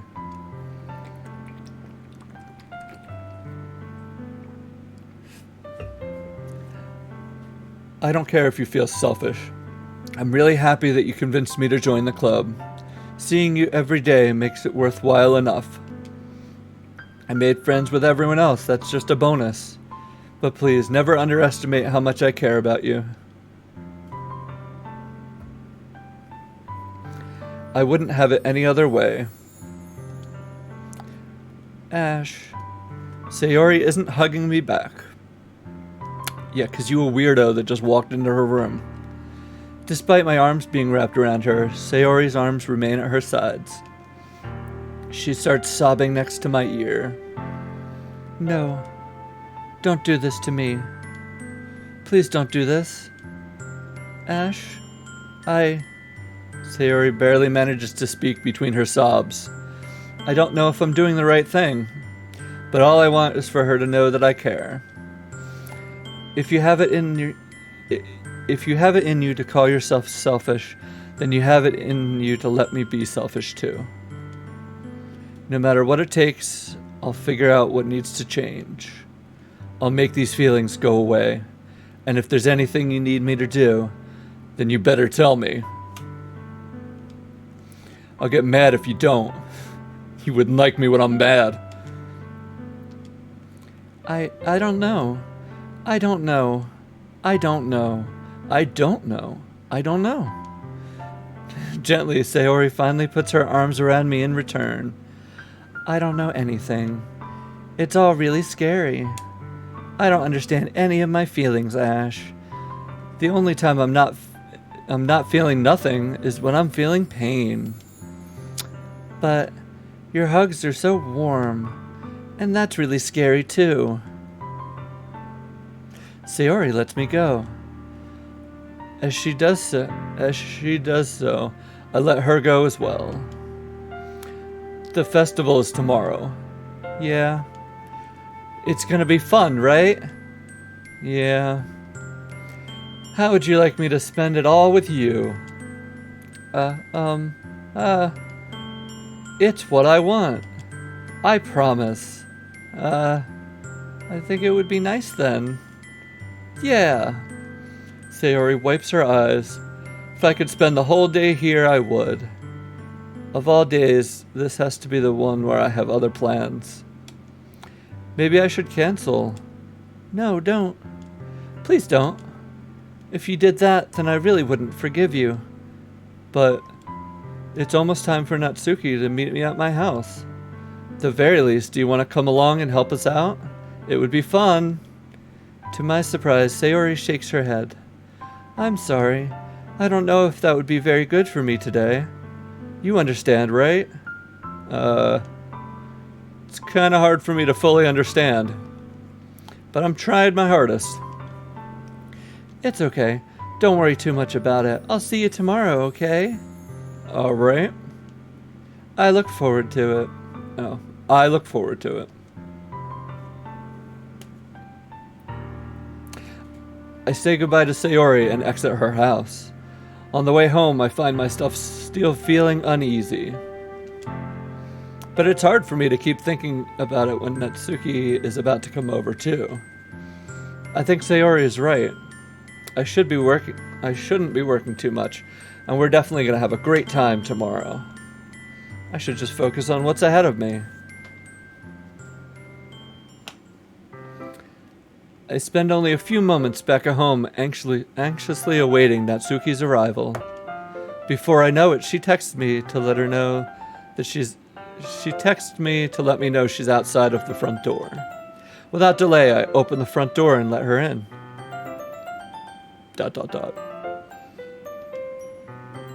Sup? Hey? I don't know what I was expecting, but seeing Natsuki in something other than her school uniform totally threw me off. Seeing her in such cute clothes make the uniform seem totally unflattering, unfitting in comparison. Geez, don't make it feel so awkward already. It's gonna be a long afternoon, so don't be weird just because you're not used to seeing me outside of school. Anyway, I'm coming in. Alright. I see you brought a lot of stuff over to my house. Natsuki is carrying a large bag that's probably full of baking supplies. Well, I didn't want to come all this way to find out that your kitchen isn't equipped for the job. Understood. You bought everything I asked you to, right? Yes, I did. Yesterday, Natsuki asked me to buy a bunch of ingredients if I didn't already have them at home. Good. Glad I could count on you to do your part. Well, of course. I'm surprised to hear Natsuki suddenly say that, rather than something snarky like she usually does. Could it be that she's a little different outside of school after all? Anyway, let's go to the kitchen. What, you're not even gonna offer to take this heavy bag from me? Where's your hospitality, Ash? Come on. Since when do I need to be a gentleman? I grab the bag Natsuki holds out to me. Ugh, this is ridiculously heavy. Ha ha ha ha. I carried it all the way here. Are you impressed? I see now. Yeah, I'm impressed, Natsuki. It seems like I always underestimate you.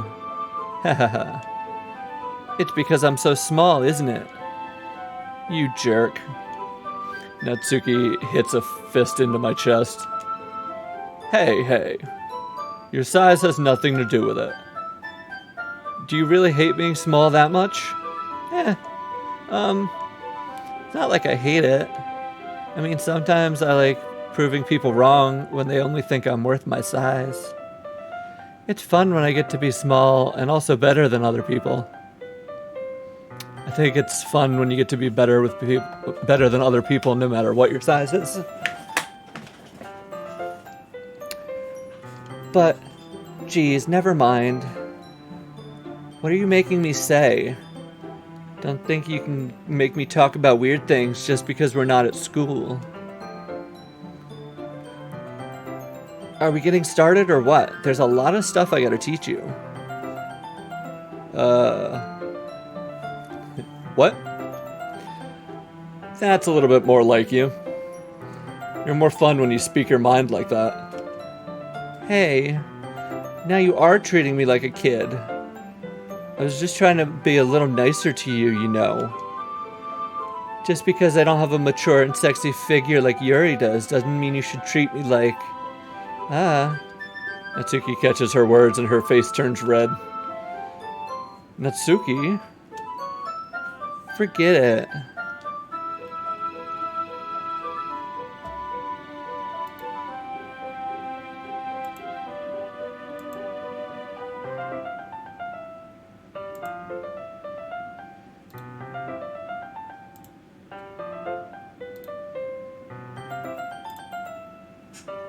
I didn't say anything. I should apologize. Huh? I appreciate that you were trying to be nicer. Should have been a little more considerate, too. But also, if that's what you're thinking, you should know that there are tons of guys who are into body types like yours. How would you know that, anyway? Just trust me on this one, 'cause it's me. I'm one of them.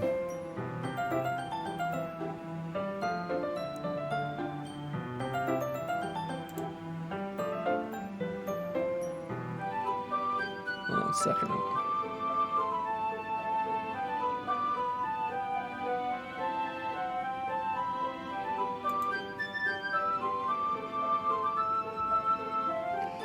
Just trust me on this one. Gross. Hey. Was that to me? Who else? Man, let's just get this started already. Aha! You get all sour when a girl calls you gross? I finally found your weakness, Ash. Natsuki smiles deviously.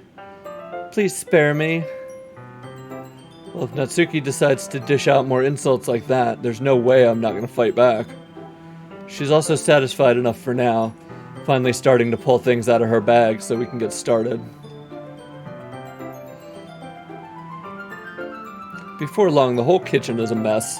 Spoons, dirty bowls, flour, spilled fluid, plastic bags are strewn among every countertop. That just sounds like my normal kitchen. The mixer isn't big enough to make all the batter at once, so we've had to do it several times. Meanwhile, Natsuki is babysitting all the movements to make sure I don't mess up her precious baking.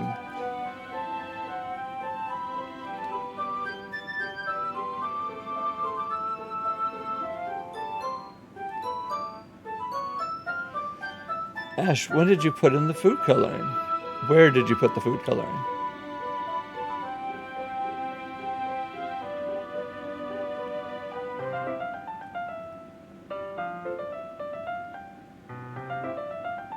One second.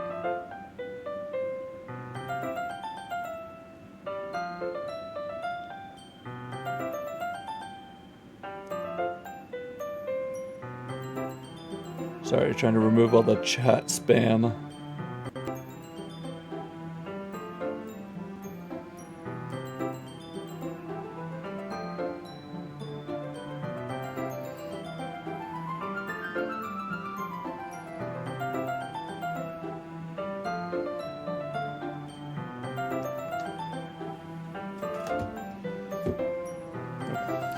The batter's going in the oven soon, so I need to fill the trays. I think it's still in the bag next to the table. What are you using it for? To color the batter, of course.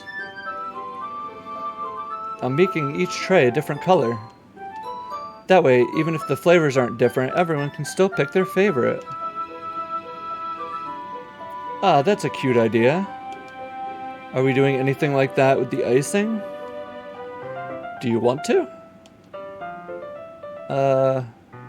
You're asking me?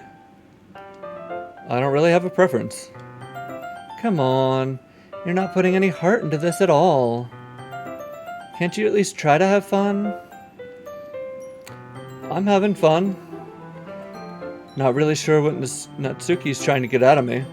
Meanwhile, I see her separate the batter into smaller bowls and put a few drops of food coloring into each. Oh, that does look pretty cool. See? It's not like baking just about following the instructions. The presentation is where you get to be creative and have the most fun. It's a million times more worth it in the end.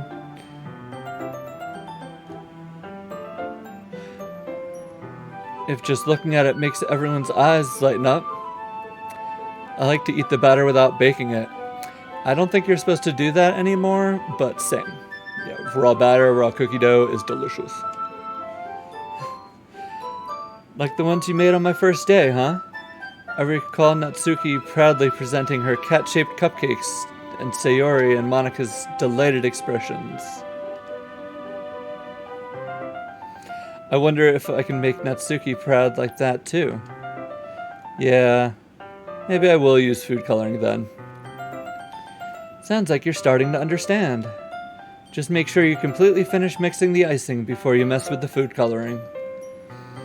Yeah, it's getting there. We used the electric mixer for the batter, so I got stuck with a whisk and huge bowl for the icing. Huh? The icing's still all lumpy. Are you even trying? Well, yeah.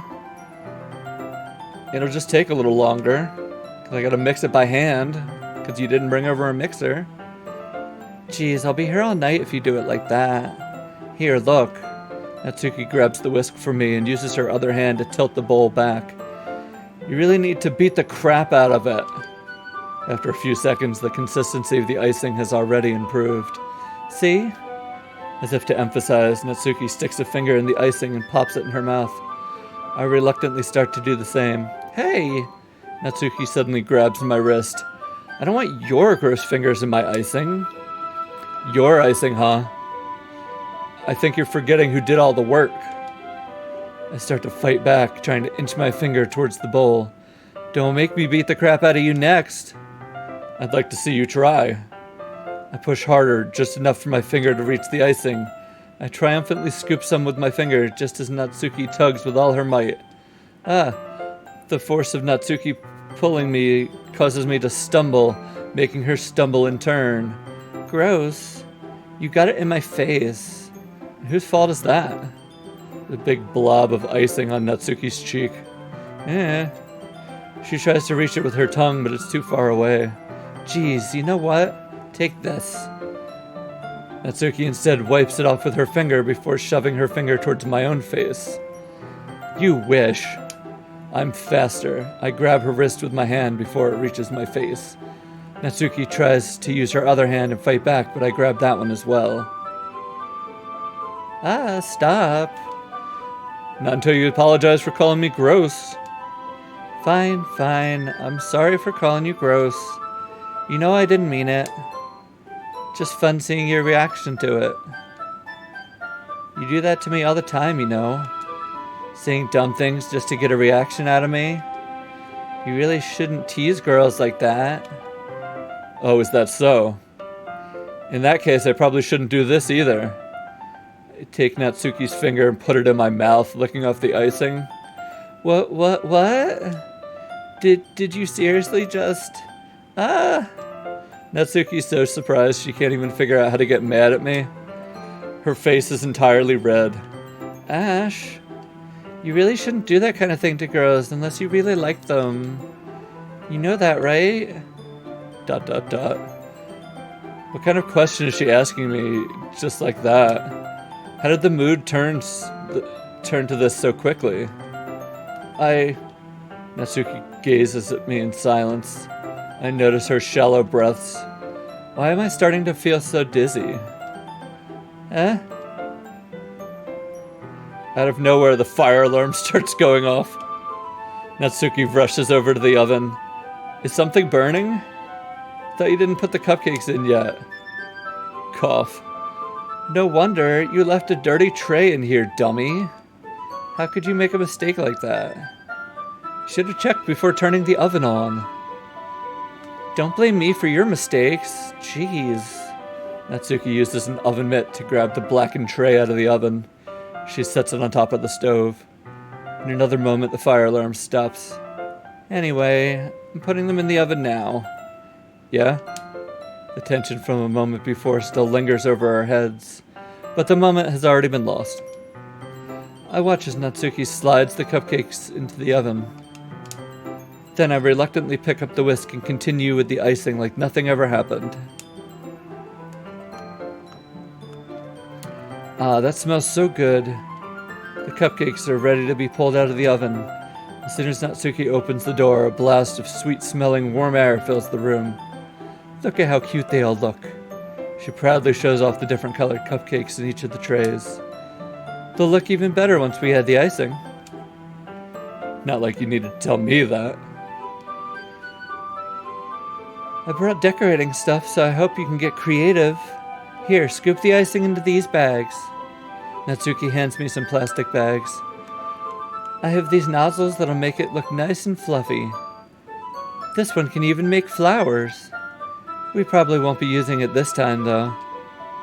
What's this one for? I pick up one of the nozzles that has a much thinner tip than the others. That's really thin, so you can use it to make stripes or other patterns. But you can also use it to write stuff on a cake. Like happy birthday or whatever. Huh, I see. That gives me an idea, actually. Huh? Well, it's a literature event, right? We could make it more literature-themed by writing a different word on each one of the cupcakes. It'd be fun to see people choose their cupcakes based on a word they like. Ooh, it's kind of expecting you to say something really stupid. But that's actually a really great idea. Okay, rude, again. Can you just, stop with insulting me? Maybe I'm getting it from you. What's that supposed to mean? I'm not cute. Come on. We're not at school, nobody's judging. You can't dress and act like this and not expect me to think you're cute. Well, Natsuki's voice trails off. Same with you. Huh? Did you say something? No, nothing. Let's just do the icing. Natsuki picks up the pace, fastens a nozzle into each of the bags. There's a lot to do, so we shouldn't be wasting time. Here, I'll show you how to do it. Without giving me the chance to think before, Natsuki quickly moves on. She shows me how to apply the icing, and we each get to work.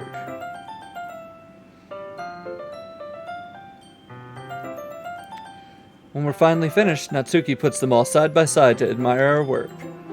Look at how pretty they are together. Yeah, they're great, aren't they? Oh, I wish I could have one now. Well, there's no reason you can't, right? I don't see any harm in that. Well, yeah, but my dad's making dinner tonight, so I need to save my appetite. Sayori's the exact opposite in that regard. If she was here, she'd probably down 10 cupcakes already. And she'd still eat dinner. Come on, that's just unhealthy. Besides, when my dad cooks, I need to eat as much of it as I can. Well, anyway, I was hoping we'd get time for manga, but I do need to be home for dinner. Already? That's a shame. It's your fault for working so slowly. You should have thought about that. Not like you'll always have this chance. Man. As usual, Natsuki places the blame on me.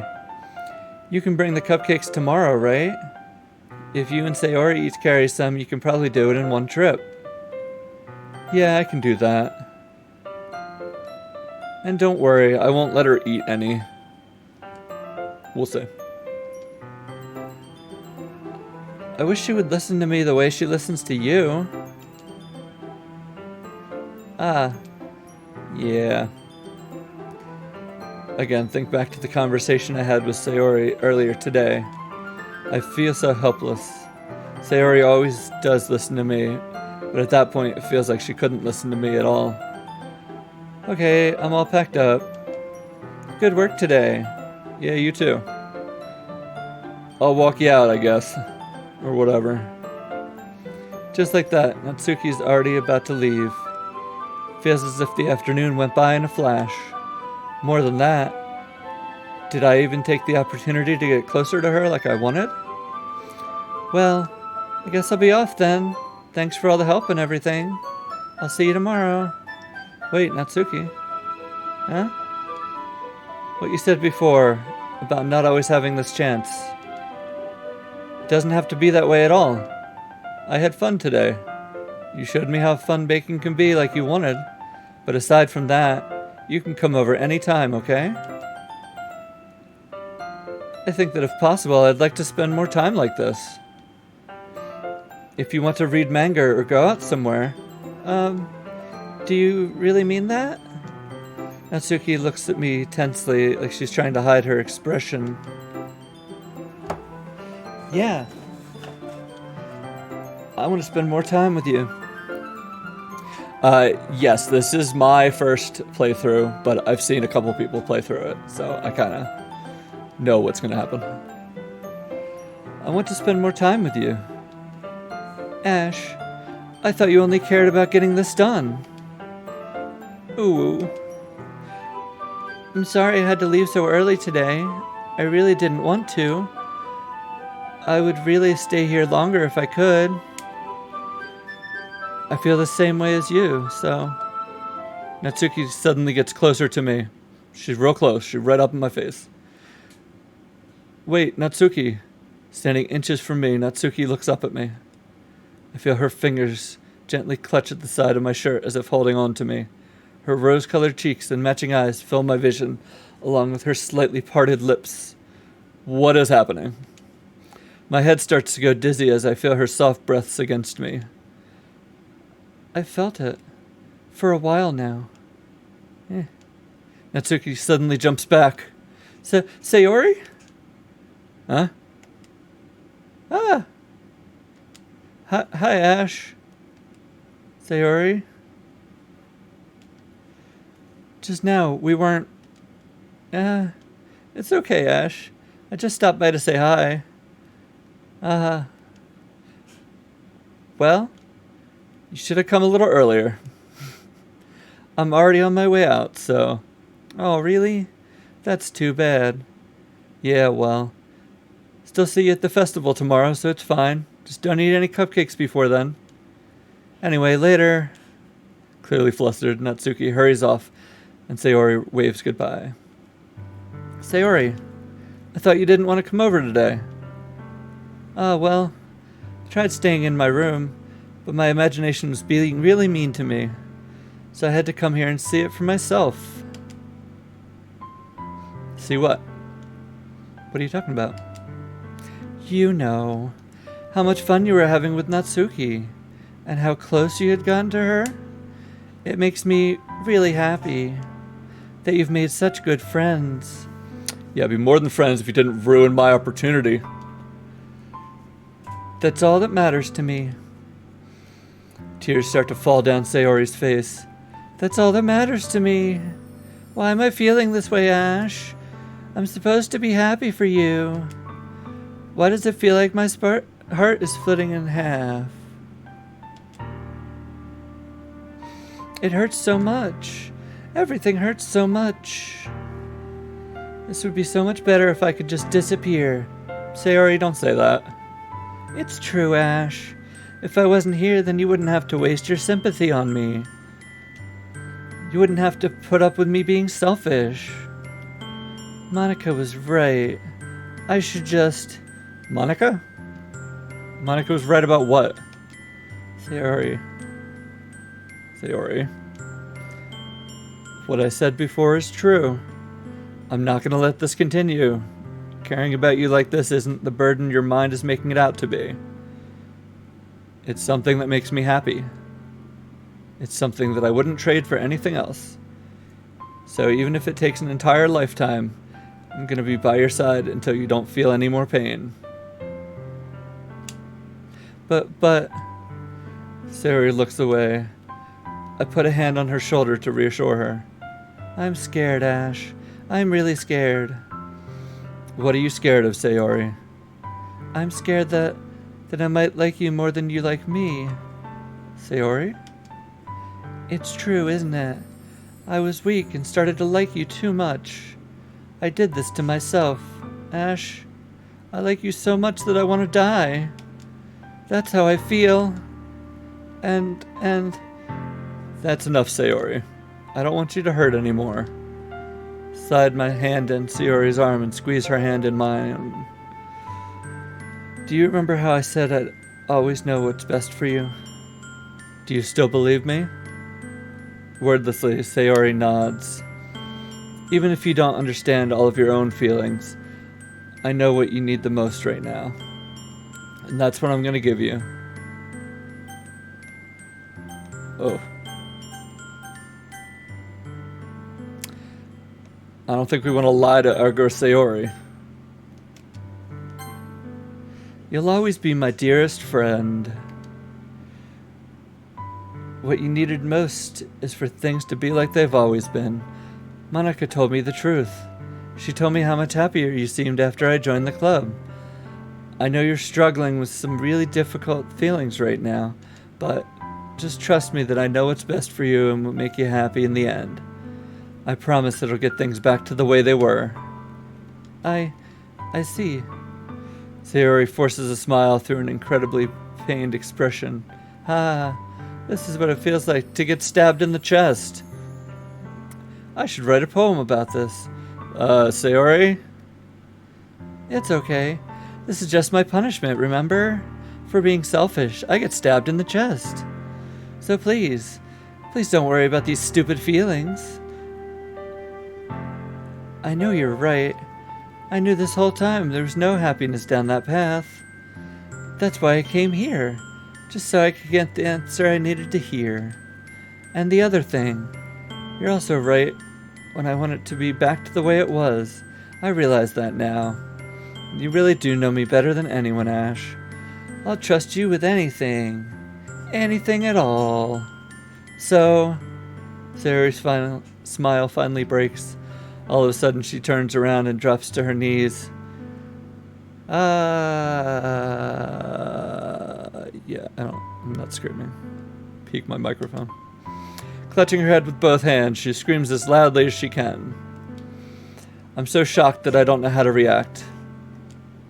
Sayori looks over her shoulder and flashes me one more weak smile before turning around and running off. Sayori. I'm left helplessly standing in the front of my house. Why am I feeling so horrible about this? There's nothing more that I could have done. Most I can do is support Sayori through her feelings and help her on the path that's right. But I'm having as much trouble understanding Sayori's feelings as she is. Even though I can comfort her, I keep wondering if I should be doing something more or something different.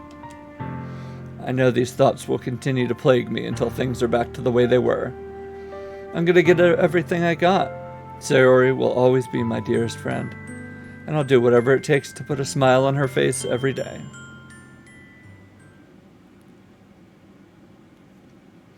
It's the day of the festival. Of all days, I expected this to be the one where I'd be walking to school with Sayori, but Sayori isn't answering her phone. I considered going to her house and waking her up, but decided that's a bit too much. Meanwhile, the preparations for the event should be nearly complete. I managed to carry all the cupcakes myself by carefully stacking 2 trays. Natsuki is already texting up a storm, but I can't respond thanks to my hands being full. Funny enough, I probably feel the same way as Natsuki about the event. I'm more excited for it to be over so I can spend time with Sayori and Natsuki at the festival. But knowing Monica, I'm sure the event will be great too. Ash, you're the first one here. Thanks for being early. That's funny, I thought at least Yuri would be here by now. Monica is placing her little booklets on each of the desks in the classroom. They must be the ones she prepared that have all the poems we're performing. In the end, I found a random poem online that I thought Monica would like and submitted it. So that's the one I'll be performing. I'm surprised you didn't bring Sayori with you. Yeah, she overslept again. That dummy. You'd think that on days this important, she'd try a little harder. I say that, but I suddenly remember what Sayori told me yesterday, and suddenly feel awful knowing it's not nearly that simple for her. I only said it because it's the way I'm used to thinking. But maybe I should have gone to wake her up after all. You should take a little responsibility for her, Ash. I mean, especially since after your exchange with her yesterday. You kind of left her hanging this morning, you know? Exchange? Monica, you know about that? Of course I do. I'm the club president, after all. But, I stammer, embarrassed. Did Sayori really tell her about that quickly? About how I basically turned down her confession? That makes me really seem like the bad guy here. But I'm the one who knows what's best for her, right? Jeez. You don't know the full story at all, so... Don't worry. I probably know a lot more than you think. Eh? Monica is being as friendly as usual, but for some reason I felt a chill down my spine after hearing that. Do you want to check out the pamphlets?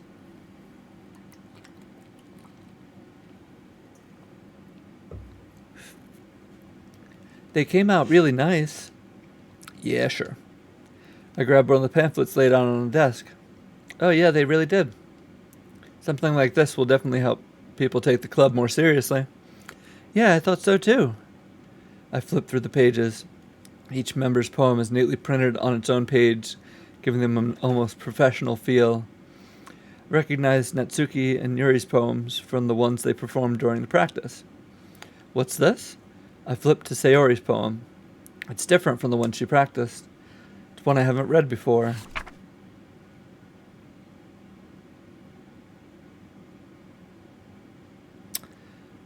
Get out of my head, get out of my head, get out of my head.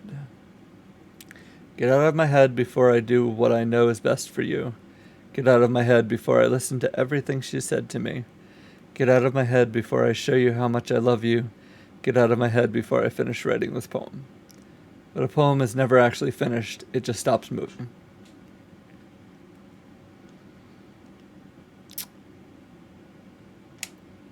Alright. What is this? Reading the poem, I get a pit in my stomach. Ash? What's wrong? Nothing. This poem feels completely different from anything else Sayori's written. But more than that, I changed my mind. I'm gonna go get Sayori. Ah, well, alright. Try not to take too long, okay? I quickly leave the classroom. Don't strain yourself, Monica calls out after me. I quicken my pace.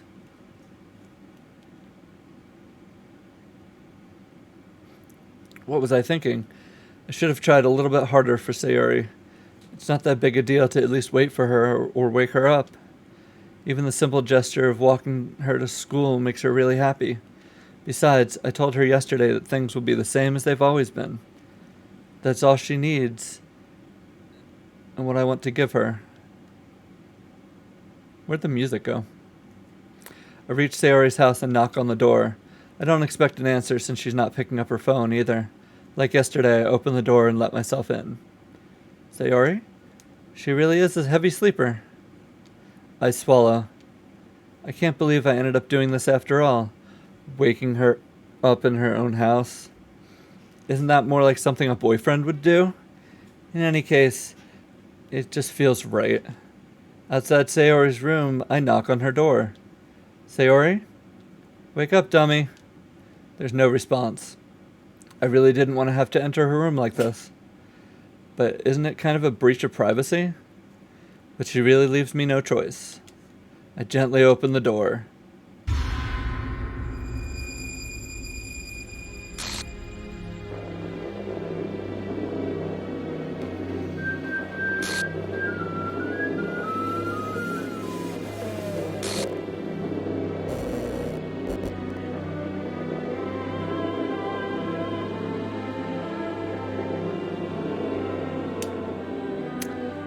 What the hell? What the hell? Is this a nightmare? It has to be. This isn't real. There's no way this can be real. Sayori wouldn't do this.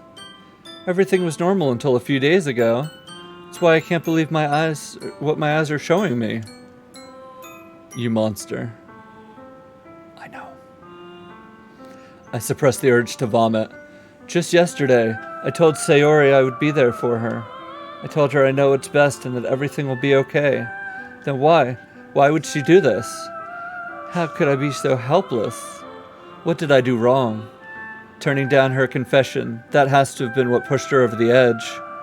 Her agonized screams still echo in my ears. Why did I do that to her when she needed me the most? Why was I so selfish? This is my fault. My swarming thoughts keep telling me everything I could have done to prevent this. Walked her to school. Gave her what she needed what I know she wanted out of our relationship, then I could have prevented this. I know I could have prevented this. Screw the literature club. Screw the festival. I just lost my best friend. Someone I grew up with. She's gone forever now. Nothing I do can bring her back. Except reload my save, I guess. This isn't some game where I can reset and try something different. Oh yeah, no, of course not. I only had one chance, and I wasn't careful enough. And now I'll carry this guilt with me until I die. Nothing in my life is worth more than hers. But I still couldn't do what she needed from me. And now I can never take it back. Never. Never, never, never, never. Never? And...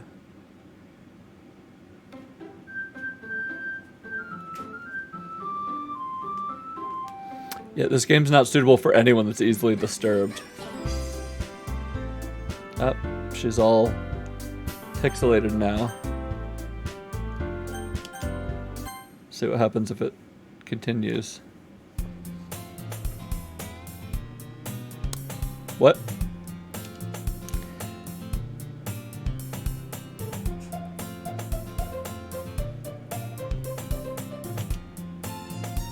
That girl is, sure, my neighbor and good friend since we were children. Used to walk to school together on days like this.